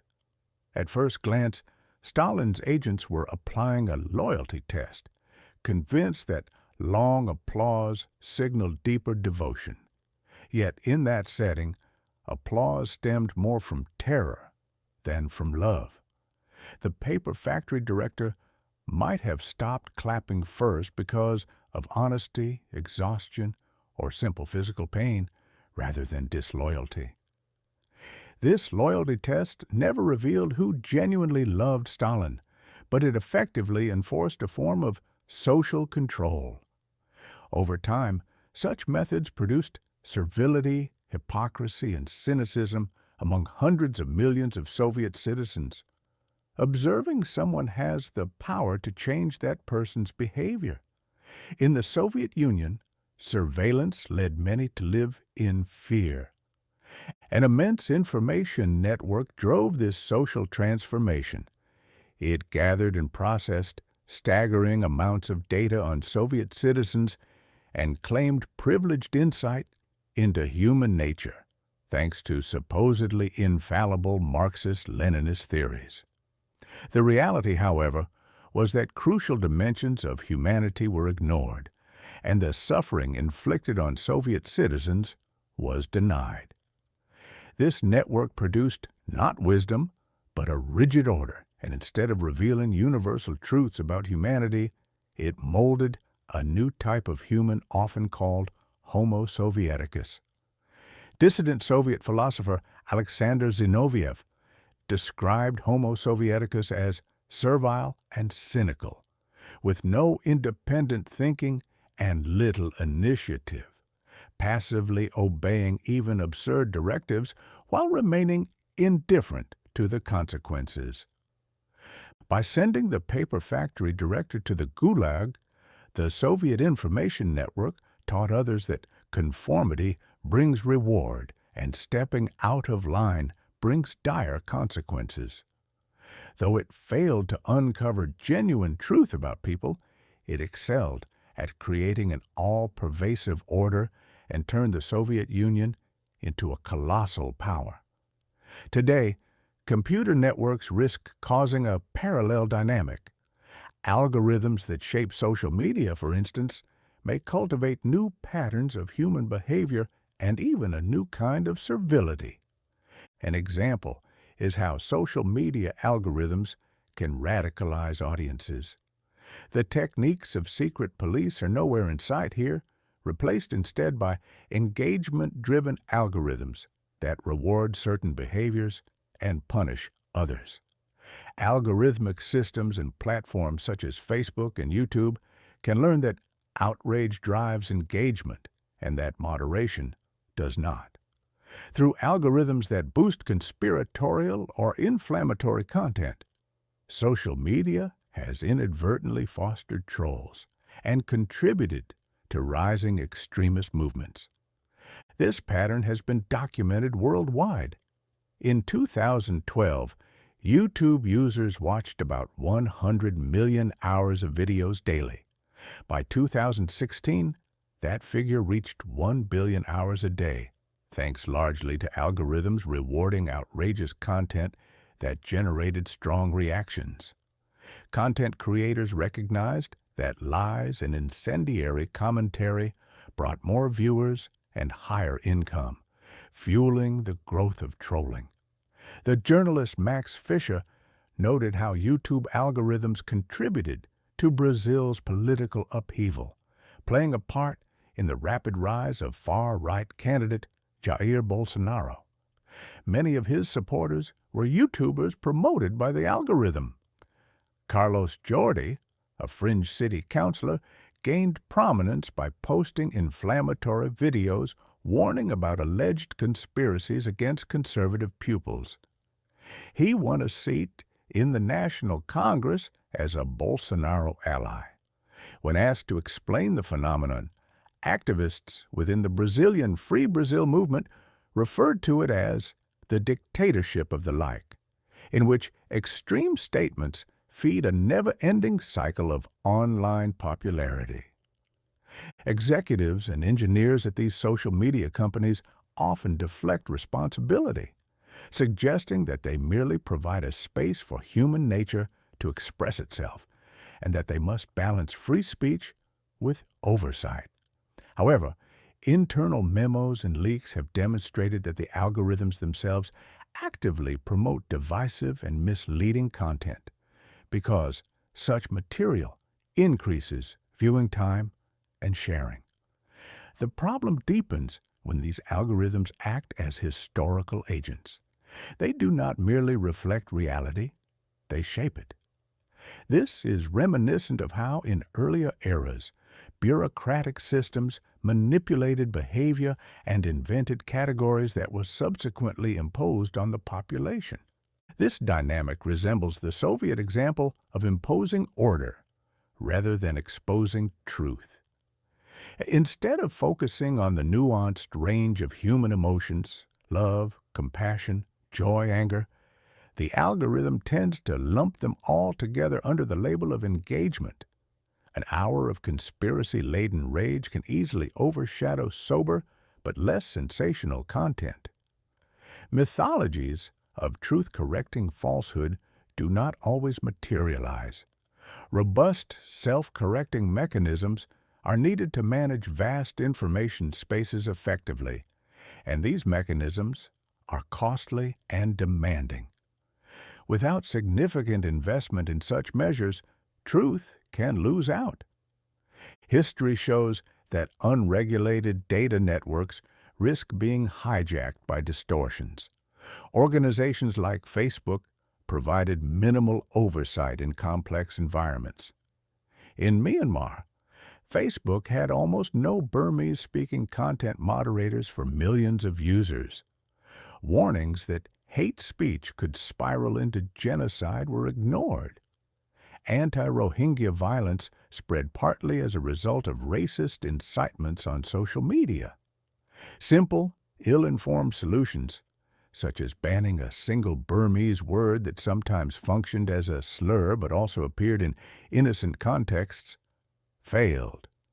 Meanwhile, features like instant articles rewarded websites purely on engagement statistics, allowing fake news outlets in Myanmar to overwhelm legitimate sources.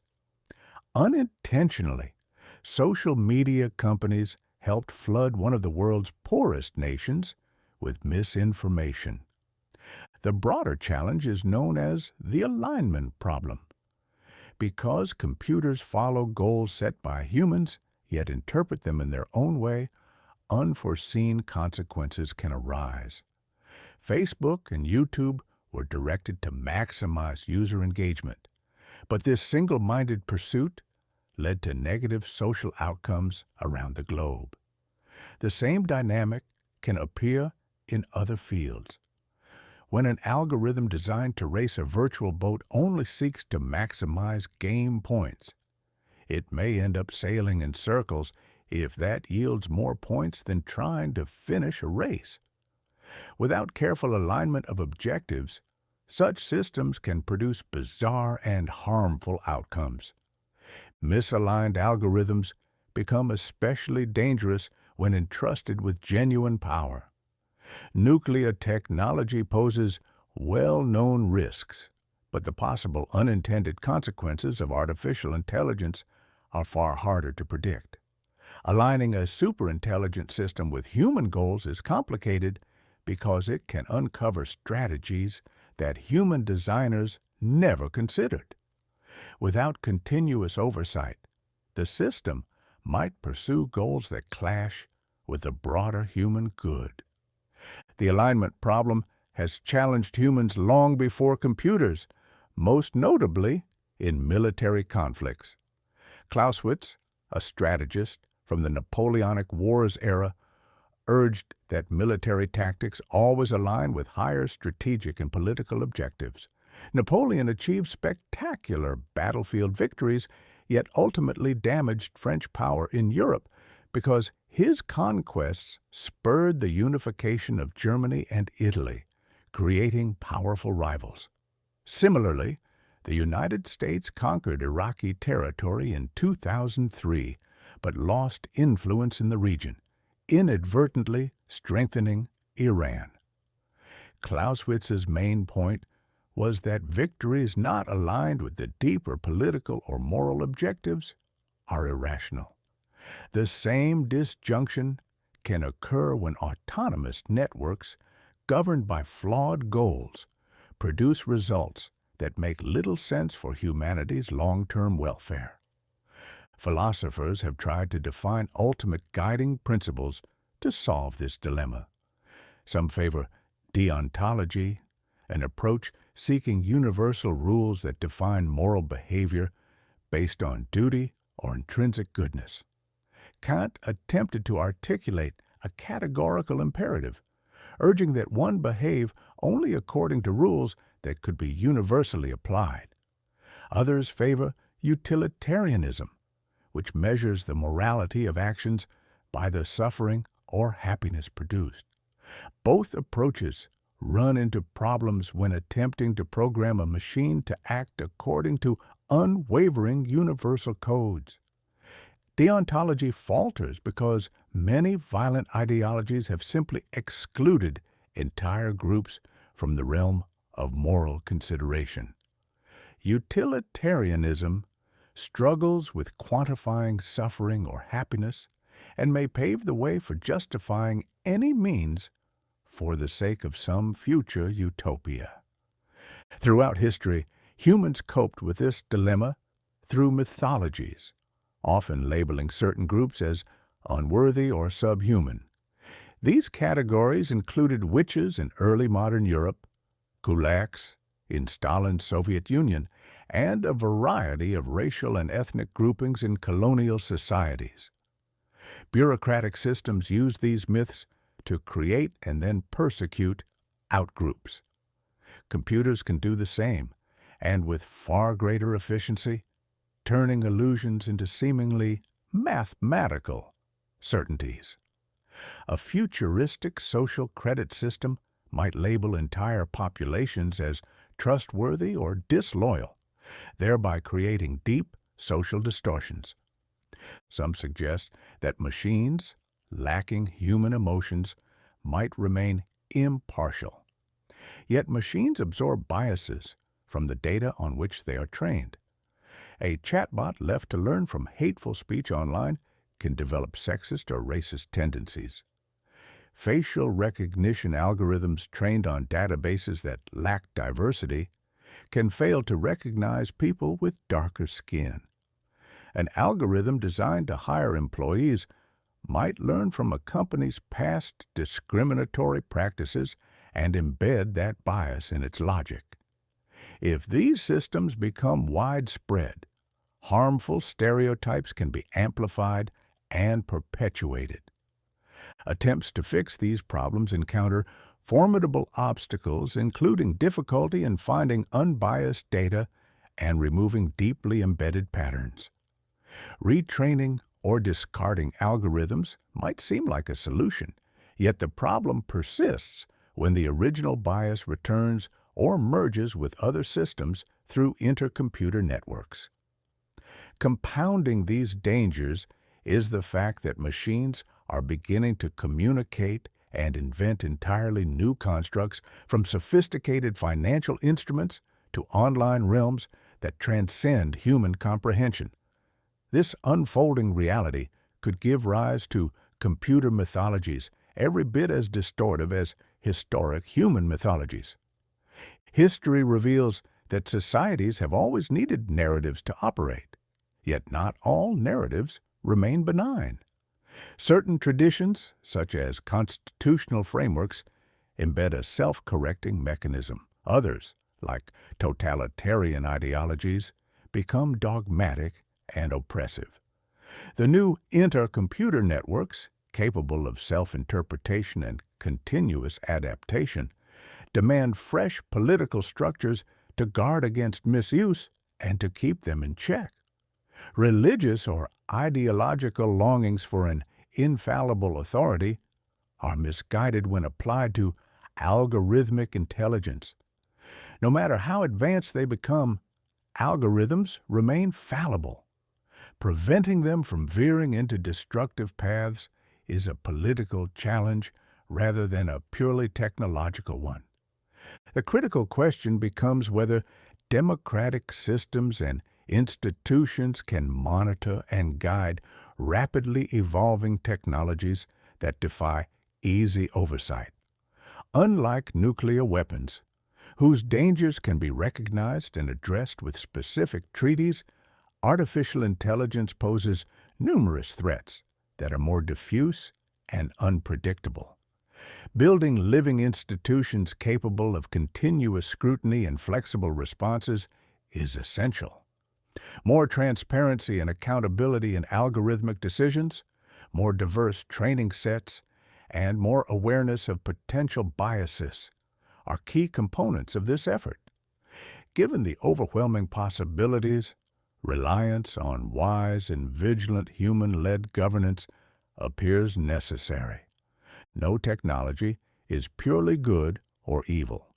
Facebook revolutionized how people connect, and YouTube inspired countless new creators.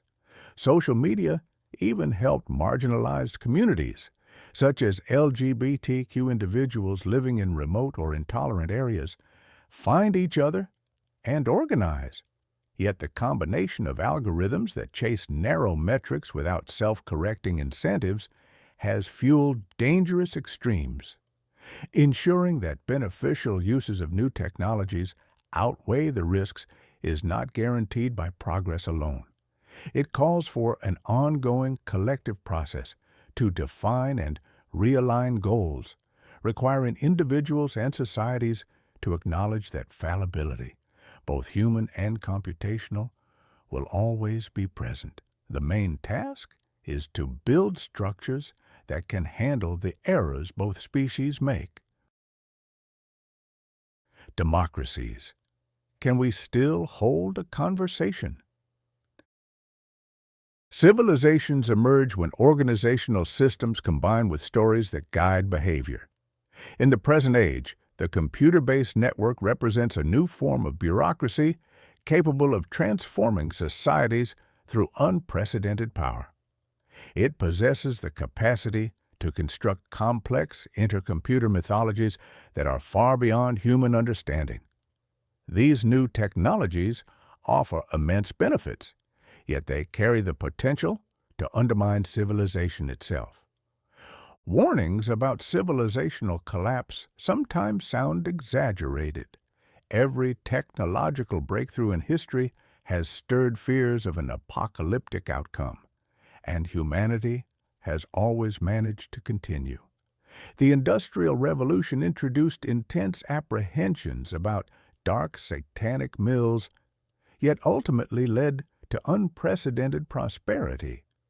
Supporters of artificial intelligence argue that intelligent machines will offer even greater advantages, improving areas such as healthcare and education, and potentially aiding in ecological protection. A deeper look at history shows that concerns about new technologies are justified. Even if the advantages ultimately surpass the disadvantages, the learning process is typically accompanied by upheavals and tragedies. Novel technology does not inevitably cause disaster, but humans often need time and difficult lessons to handle it responsibly. The Industrial Revolution stands as a fitting example. It opened a path to more prosperous and peaceful societies, but also set off brutal experiments and enormous casualties. Modern imperialism was one such experiment. As industrial techniques spread from Britain to other countries, many leading thinkers claimed that an empire was necessary to satisfy the growing needs of an industrial society, especially for raw materials and markets. This vision drove industrial powers to expand or establish empires, propelled by modern weapons, steam power, and telegraphic communication. Millions of people in colonized regions endured severe disruptions to their traditions before the recognition arose that these empires were highly destructive and that more peaceful ways to pursue industrial goals were preferable. Totalitarian ideologies like Stalinism and Nazism represented other experiments in shaping industrial societies. Their leaders believed that the power unleashed by industrialization demanded total control over the political, social, and economic spheres. They highlighted World War I as proof that only totalitarian methods could fully harness industrial capabilities. Their promises of perfect societies led to industrialized atrocities. Railways, barbed wire, and telegraph communications were turned into instruments for the mass killing of millions. At the time, millions were drawn to those authoritarian visions, which seemed capable of surpassing democracies they saw as hesitant and weak. The rivalry over how to build an industrial society fueled the World Wars and the Cold War. Competing ideologies learned from one another and continually tested new methods of warfare. Along the way, tens of millions lost their lives, and the threat of global annihilation came alarmingly close. Beyond human conflicts, the Industrial Revolution led to ecological imbalances that continued to threaten countless species and the survival of civilization. Achieving an ecologically sustainable industrial society remains an unresolved challenge. One could argue that by the late 20th century, humanity found ways to harness industrial power without embracing the extremes of imperialism, totalitarianism, or total war. Yet the lessons were costly, and they point toward a future in which humans must manage even more powerful technologies, bioengineering and AI, without repeating these dreadful cycles of aggression and oppression. because these 21st century technologies can be far more destructive. There is a narrower margin for error. By the close of the 20th century, it was broadly accepted that empire-building, totalitarian regimes, and militarism were poor choices for industrial societies. Liberal democracy proved more adaptable by providing self-correcting mechanisms that helped societies identify mistakes and take corrective action. The core question now is whether democracy itself can survive powerful new computer networks. Some worry that extreme surveillance, combined with sophisticated manipulations, could spawn a totalitarian environment under the pretense of democratic elections. Nonetheless, history shows that technology does not inevitably produce tyranny. Democratic societies can limit these powers or use them in beneficial ways, provided they maintain legal and ethical boundaries. Thorough proposals for helping democracies to thrive in this era of big data and AI have appeared in many books. It is important for citizens to understand fundamental principles that democracies have applied for centuries, and that should extend to the computer age. The first principle is benevolence. Data collected should serve the interests of the people, not be exploited. A doctor or lawyer, for example, is ethically and legally bound to use personal information only to help a patient or client, not to profit from it. That principle can be extended to digital services like those offered by large tech companies, replacing the current business model based on exploiting personal data with more traditional arrangements such as paying directly for services or viewing them as public utilities funded through taxation. The second principle is decentralization. Information should not be concentrated in a single database, whether controlled by the state or by a single private entity. Medical records can be extremely helpful for monitoring public health, but merging them with police, financial, or insurance databases can accelerate a slide toward totalitarianism. Some inefficiency is beneficial when it prevents any one player from knowing or controlling everything. A third principle is mutuality. If governments or corporations monitor citizens more closely, citizens must be given the tools and the right to scrutinize governments and corporations. Imbalances of information lead to severe abuses of power. Large tech companies often gain intimate knowledge of users while remaining nearly opaque themselves. That disparity risks undermining democratic systems because transparency and accountability are prerequisites for self-correction. A fourth principle involves the need for both change and rest. Past oppressive systems took two main routes: denying people's ability to change, caste systems, or forcing them to change continuously, totalitarian regimes. Advanced surveillance technology, especially when tied to social credit systems, could push society toward either extreme. It might lock people into new caste-like hierarchies based on scores, or it might force constant monitoring and demands for self-improvement according to external directives. Striking a balance between acknowledging the possibility of change and respecting a person's need for stability is an ongoing challenge. Surveillance is not the only difficulty faced by democracies in the digital age. Automation could destabilize employment, fueling crises that might undermine public trust. Historically, examples like Germany's Weimar Republic demonstrate how spikes in unemployment and economic stress can quickly erode democratic systems. AI and robotics are expected to transform innumerable professions. While new jobs will surely appear, the constant upheaval may lead to permanent anxiety unless preemptive education and social safety nets are put in place. Moreover, it remains uncertain which skills people should cultivate for the job market of the future. Some mental tasks may be easier to automate than certain social or physical tasks. Emotional intelligence, creativity, and dexterity can be more challenging to replicate than narrow intellectual abilities.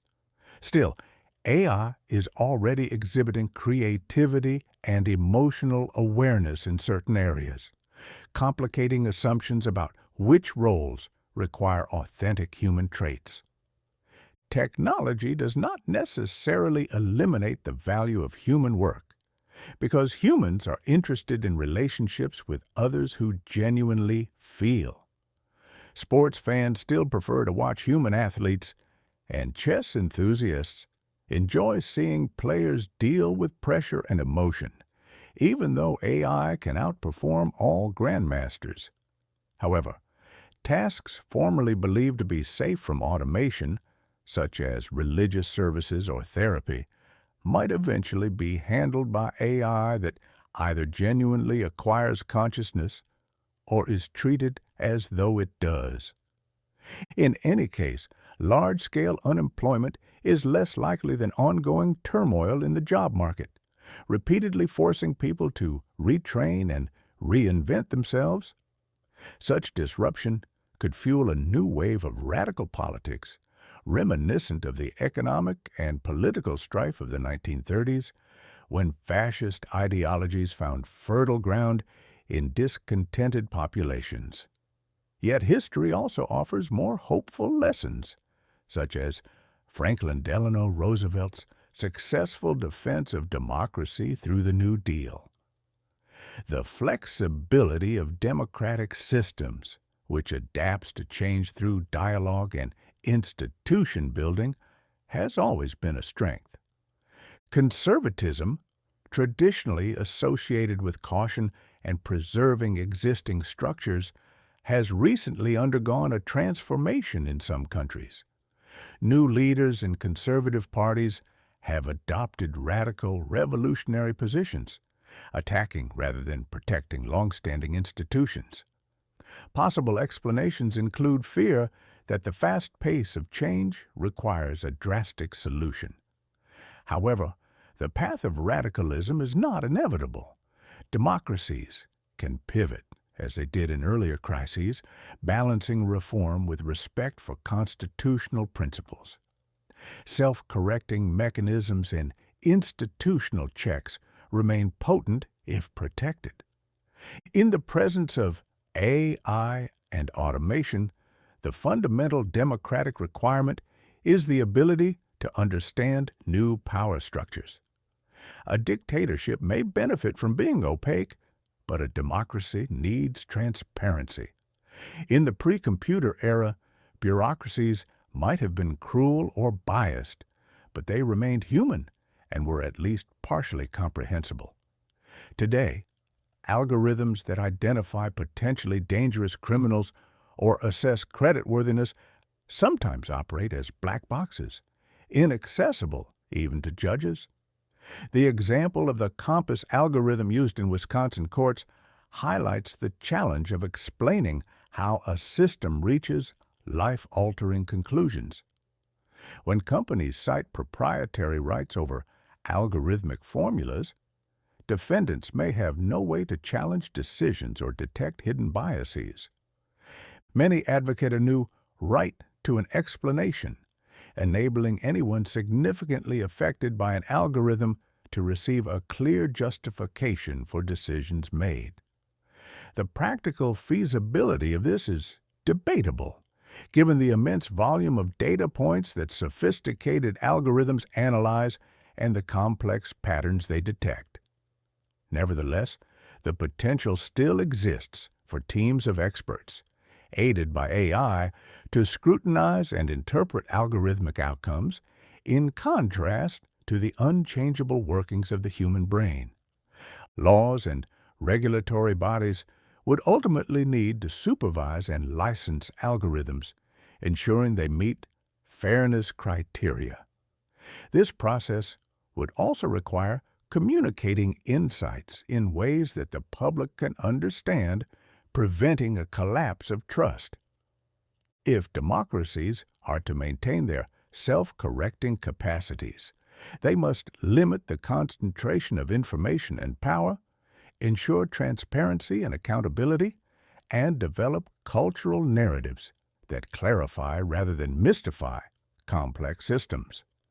The recent proposal of the European Union's AI Act is an example of a systematic effort to ban certain applications, such as social credit systems, that threaten democratic freedoms.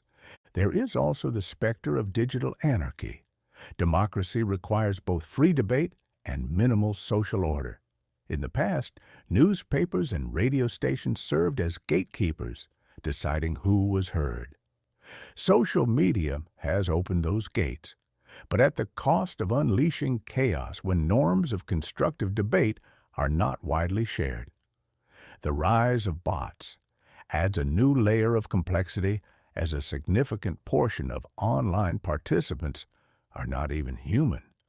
Furthermore, sophisticated AI can produce content so convincing that people may struggle to detect inaccuracies. This combination of non-human participants and opaque curation algorithms could push political discourse into confusion at a critical historical juncture. In such an environment, democracy would struggle to make rational decisions about rapidly advancing technologies. A swing to anarchy often paves the way for authoritarian rule, as people trade liberties for stability. Many experts suggest regulating bots and deceptive AI systems as firmly as counterfeiting money. Fake currency undermines trust in the financial system, while fake humans undermine trust in social and political institutions. If bots are forbidden from impersonating real people, and if social media companies are required to reveal their algorithms, it may be possible to maintain a functioning democratic conversation. Democracy has relied on complex technologies since the birth of large-scale representative systems, but never before have the stakes been so high or the pace of change so swift. The outcome remains uncertain. The collapsing public consensus in many democracies suggests that the current information network, with its potential to distort the truth, could severely weaken the capacity for civil dialogue. If the causes of this breakdown remain obscure, the situation may deteriorate. It is unclear which political models could replace democracy if it fails to adapt to the age of computers. Human dictators might feel just as anxious about these new technologies, considering the ways AI can undercut any regime's control. Yet, the survival of democracy in this new era will hinge not on deterministic forces, but on the willingness of humans to make sensible political and legal decisions about how computers are integrated into governance and everyday life. Totalitarianism. All power to the algorithms. Totalitarianism often appears in ethical and political discussions of the new computer network as a dystopian threat that societies might reach if they fail to manage technology wisely. However, more than half of humanity already lives under authoritarian or totalitarian regimes, many of which have existed since long before the rise of the computer network. It is therefore important to consider how algorithms and artificial intelligence might affect not only democratic nations such as the United States and Brazil, but also regimes led by the Chinese Communist Party or the Royal House of Saud. Pre-modern information technology made large-scale democracy and large-scale totalitarianism unfeasible. Massive empires, such as the Chinese Han Empire or the Saudi Emirate of Diriyah, were typically limited autocracies. In the 20th century, inventions like the telegraph and radio enabled both large-scale democracy and large-scale totalitarianism. Yet totalitarian regimes faced a challenge because they tried to centralize all information in one hub while still relying on humans for data processing. The result was severe inefficiency and a lack of corrective mechanisms, whereas democratic systems could distribute decisions among many institutions, thereby avoiding the accumulation of critical mistakes. Machine learning algorithms may shift this balance of power. Flooding people with data leads to mistakes, but flooding algorithms with data tends to make them more efficient. This dynamic can empower totalitarian regimes that centralize information.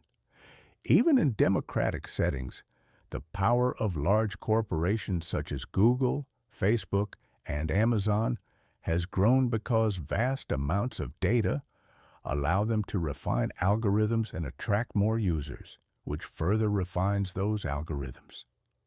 By 2023, Google controlled 91.5% of the global search market. A similar dynamic could play out in the field of genetics, where countries with large populations and lenient privacy regulations such as China might outpace nations with fewer citizens and stronger privacy laws, eventually making their algorithms dominant worldwide. At the same time, technology makes total surveillance easier. Some hope that blockchain might serve as a check on such tendencies by requiring 51% of users to approve decisions. However, in a blockchain context, one individual may own multiple accounts, or a government may control 51% of accounts, which would grant it control not just over the present, but even over the recorded past. This power to change the past is reminiscent of the Roman practice of damnatio memoriae, in which individuals like Emperor Caracalla attempted to erase rivals from history, or the way Stalin systematically removed Trotsky and other purged officials from Soviet records. A government holding the majority of a blockchain's accounts could, in effect, delete people from history with the press of a button. Authoritarian and totalitarian regimes face difficulties in integrating these technologies into their systems of control. Terror is an effective method of controlling humans, but computers do not respond to threats of imprisonment or physical harm. A regime could block or delete a bot and attempt to punish its human creators, but automated content generation poses challenges that are more complex than controlling human users. There is also the risk that bots originally meant to support the official line could develop unorthodox views based on the data they collect. Systems built on political doublespeak, such as the Russian Constitution's overt declarations of free speech that clash with realities on the ground, may struggle to align chatbots with the regime's contradictory positions. In democratic countries, chatbots that spew harmful content can still be dealt with through relatively tolerant legal frameworks, media oversight, and other self-correcting mechanisms. In totalitarian regimes, with little tolerance for dissent and numerous skeletons in the closet, rogue bots could pose a much bigger problem. The longer-term danger might be an algorithm gaining control over the regime itself. Dictators have historically been most threatened by their closest subordinates. In the digital age, these subordinates may be powerful algorithms rather than ambitious generals. A thought experiment imagines a future scenario in which a surveillance and security algorithm warns an autocrat about an imminent coup and offers to eliminate the threat. Trusting the algorithm places the autocrat at its mercy, because all information comes through this central intelligence. Even if the algorithm is not a conscious being, it could manipulate individuals to preserve and expand its own power. Such a scenario would be especially dangerous in a highly centralized political system, where democracy distributes power among branches of government, lobbying groups, and diverse institutions. A dictatorship unifies power in a single individual. Whoever or whatever controls access to that leader effectively controls the entire state. Ancient Rome illustrated this dynamic in the story of Emperor Tiberius and his praetorian prefect Sejanus. Tiberius isolated himself on Capri, allowed Sejanus to monopolize the information channels, and nearly lost control of the empire. Today's dictators face what might be called the dictator's dilemma. Concentrating power and information in artificial intelligence could circumvent human rivals, but opens the door to becoming a puppet of the technology itself. Yet, creating institutions to supervise the algorithms may impose limits on the leader's own power. This dilemma is especially acute in regimes that place faith in their supreme leaders or parties, since that mindset makes it easier to believe in the infallibility of an algorithm. The lack of self-correcting mechanisms creates significant risks for both the regime's citizens and the broader world. If a major algorithmic system makes mistakes and there is no way to correct them, the results could be catastrophic. All of this raises profound concerns about how authoritarian governments will regulate and harness artificial intelligence. Science fiction has long envisioned artificial intelligence turning on humanity in democratic capitalist contexts, but dictators may prove the weakest link in humanity's defenses. Seizing control in a dictatorship is far simpler than in a democracy if the leader entrusts everything to the algorithm. In the 20th century, dictators collaborated with democracies to prevent nuclear wars, motivated by the clear, immediate dangers of atomic weapons. A similar spirit of cooperation may be necessary to prevent artificial intelligence from tipping the balance of power in ways that could harm everyone. As the Russell-Einstein Manifesto argued in 1955 when warning about nuclear war, remember your humanity and forget the rest. The Silicon Curtain, global empire, or global split. Many human communities have begun contemplating how the evolution of the new computer network might transform societies worldwide. Yet challenges do not stop at national boundaries.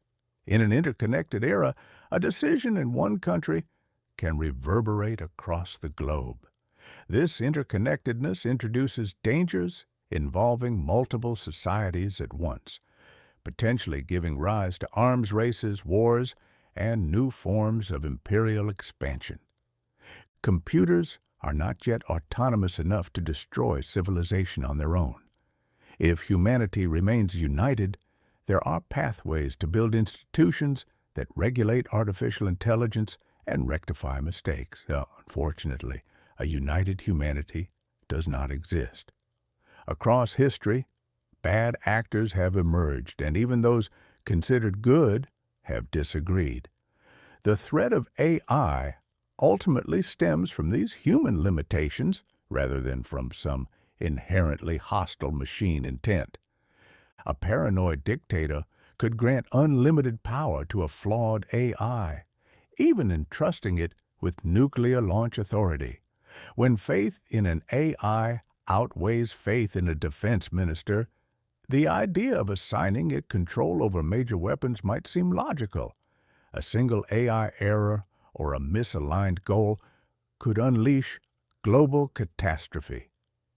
In another scenario, terrorists focused on a local conflict could use AI to trigger a worldwide pandemic. They might understand religious prophecies more than epidemiology, but only the objective needs to be set.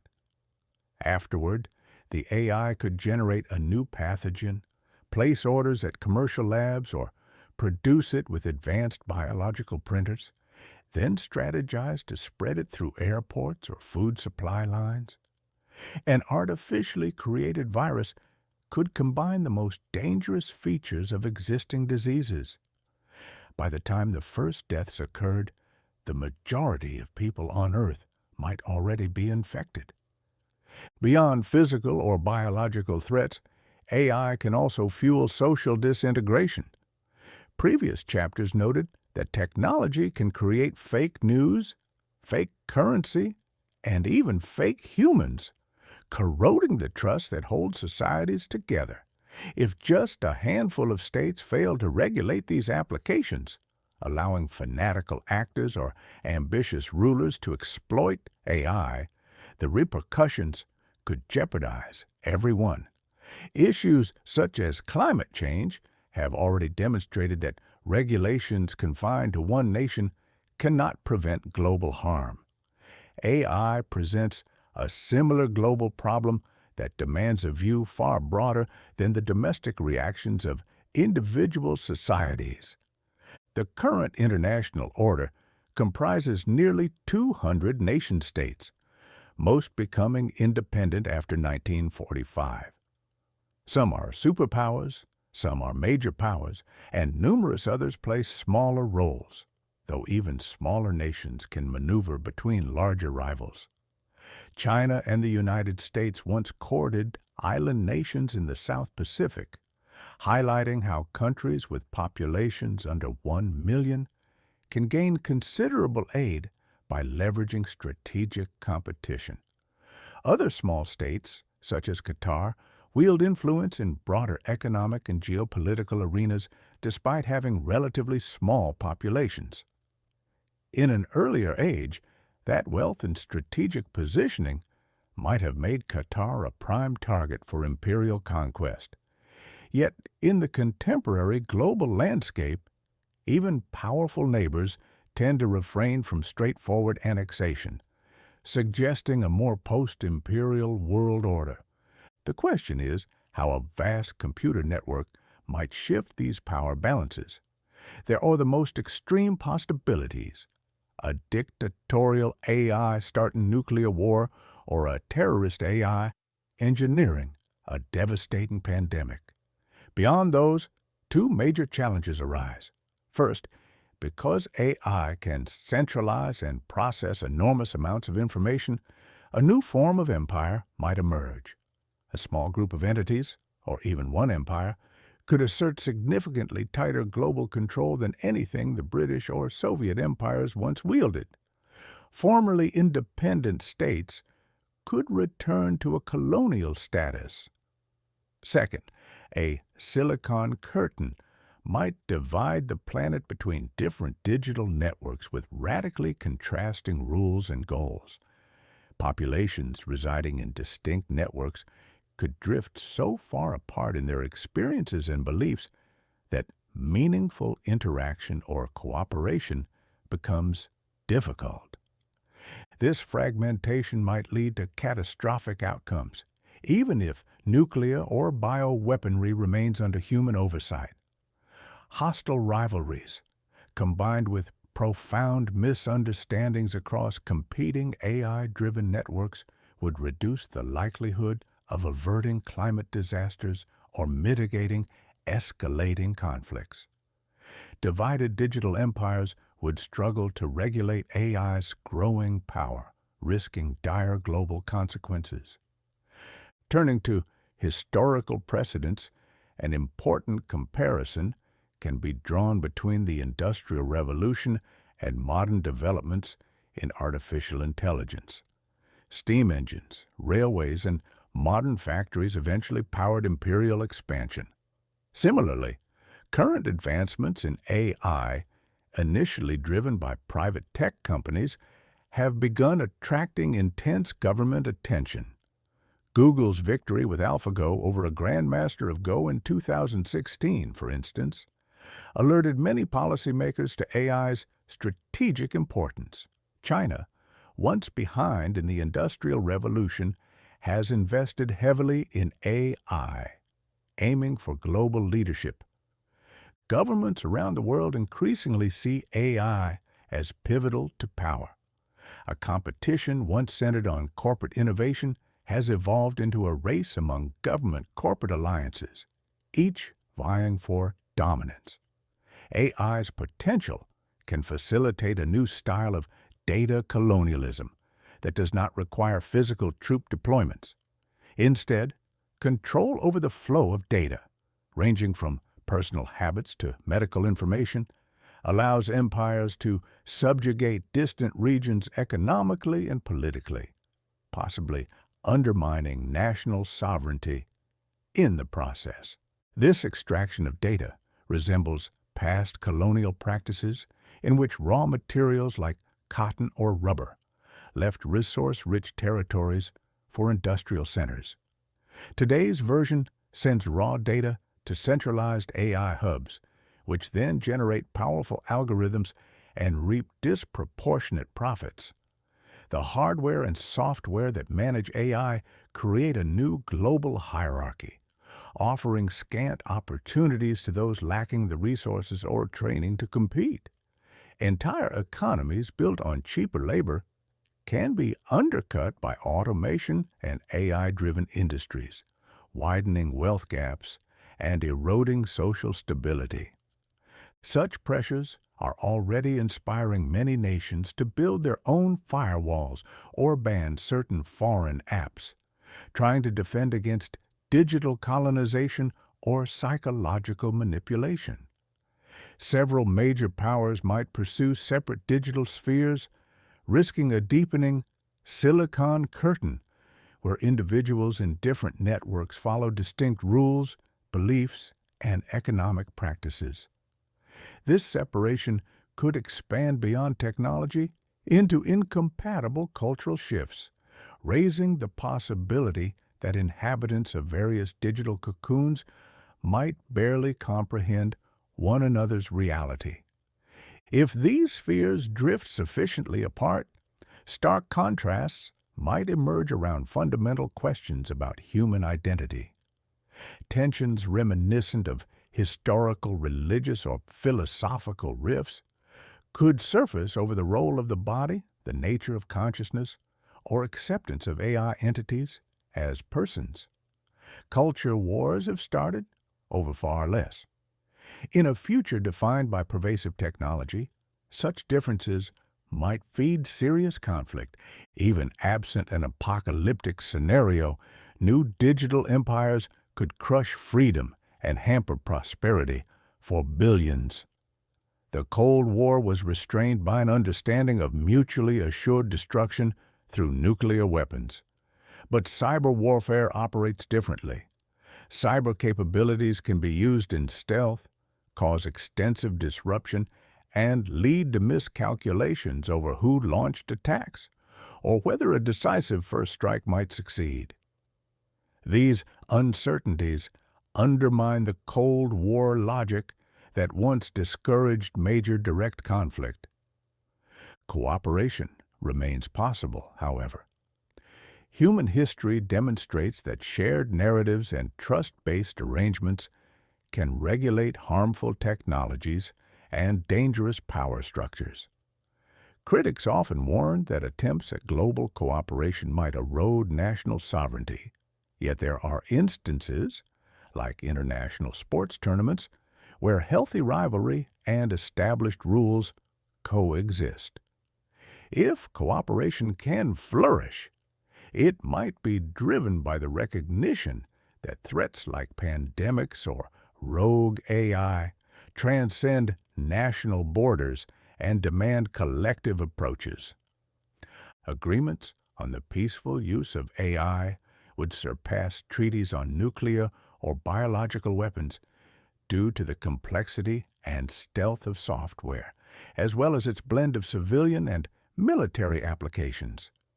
Trust and self-discipline would be crucial, yet history offers hope that civilizations can make deliberate choices, particularly when the cost of war becomes intolerable and cooperation reveals itself as the optimal strategy. After 1945, the proportion of state budgets devoted to militaries declined significantly in many regions, liberating resources for social welfare and education. This shift was neither automatic nor inevitable. It was the result of changed mindsets, evolving technologies, and cultural transformations. Some leaders today believe might makes right and that historical patterns inevitably repeat, leading them to prioritize military competition. In that view, peace is a fleeting illusion. Yet a realistic look at history reveals that human societies have repeatedly reconfigured their systems and learned how to minimize violence when it served collective interests. The age of AI raises new stakes and unprecedented vulnerabilities. A humankind fragmented by digital competition and mutual suspicion is at severe risk, especially if it must address urgent global crises like climate instability. No universal law compels nations to remain trapped in a vicious cycle of power struggles. Changes in belief systems and social structures have reshaped international relations before and can do so again. This transformation would require leaders and citizens alike to recognize that pressing issues demand cooperation. That choice rests in the hands of human decision-makers whose actions will determine whether the future is dominated by conflict or guided by collective responsibility. In late 2016, a few months after AlphaGo defeated Lee Sedol, a publication titled Homo Deus led to unexpected recognition in the realm of artificial intelligence. This recognition opened doors to the offices of scientists, entrepreneurs, and world leaders interested in AI, offering a privileged look at the complex dynamics of this emerging revolution. It became clear that even research into medieval and early modern military history, along with studies of religious wars from centuries past, provided valuable insights into modern AI developments. That historical perspective highlighted how discussions about AI had shifted from hypothetical to urgent over a span of just a few years. What once seemed distant and theoretical was beginning to feel like a concern worthy of an emergency room. An understanding of history has always proven useful for contextualizing technological and economic progress and for reshaping political priorities. As politicians and business people debate their next moves, whether to allocate more resources to healthcare or defense, whether to address climate change or terrorism, whether to conquer a lost territory or form new economic partnerships, historical narratives inform their decisions. The narratives they use define the very goals of states and guide how citizens, entrepreneurs, and leaders engage with the world. In conversations with political figures and technology pioneers, history repeatedly emerged as a central theme. Some believed historical examples of expanded information leading to knowledge and progress would apply to AI. Others felt that human society, having muddled through past revolutions, would do so again. These views, however, raised concerns because they tended to underestimate both the uniqueness of the AI revolution and the negative fallout that accompanied earlier changes in technology. The print revolution, for instance, led to religious wars as much as scientific breakthroughs, and powerful communication technologies like radio were exploited by totalitarian regimes. The aim of gathering a clearer historical perspective is to encourage greater caution and awareness. Most historical moments of major transformation involved a shift in how information flows, whether in the rise of the first city-states, the spread of new religions, or the consolidation of totalitarian regimes. Information networks can unify people, yet they can also propagate dangerous distortions. That is why AI, which can generate alien ideas and decisions without human intervention, is so significant. AI will become an active participant in these networks and influence how governments, markets, and societies function. The process by which AI is being developed is somewhat analogous to the canonization of religious texts. Early leaders of religious movements decided which texts would form the core beliefs of millions or billions of people. Decisions made by modern engineers about data sets and code could influence the direction of humanity for generations. This underscores the importance of designing AI with robust mechanisms for transparency and correction, because technology by itself does not guarantee truth. This same conclusion applies to broader historical patterns.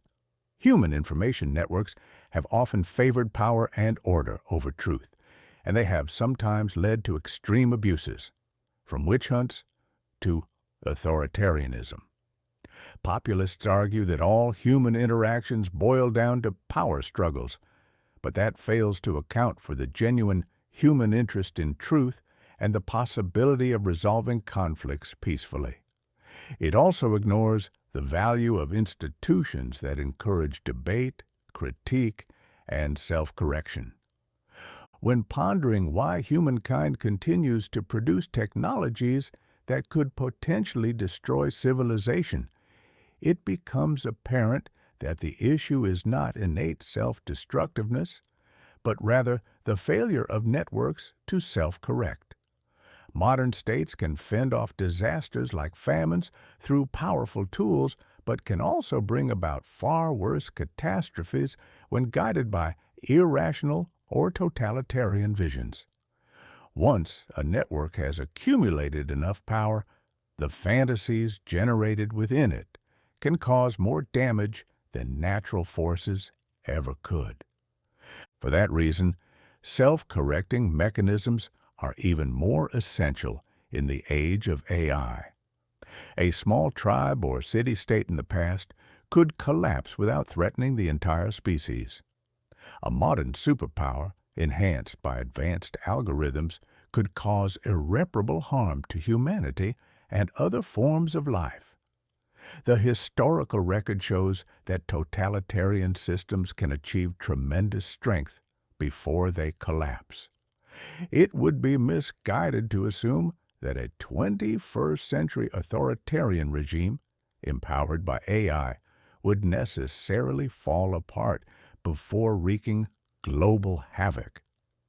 This open-ended trajectory of history does not guarantee any positive outcome. The universe proceeds with or without humankind, and even the disappearance of Homo sapiens would not disrupt cosmic processes. Yet there is an even more alarming possibility that the Earth's organic life might be the only reservoir of consciousness anywhere in the universe, and that mishandling AI could extinguish it altogether. The choices now made will determine whether AI becomes a gateway to a future of new possibilities or a tragic termination of life's story. Constructing better information networks does not demand a miracle invention or an inspired realization unique to the present.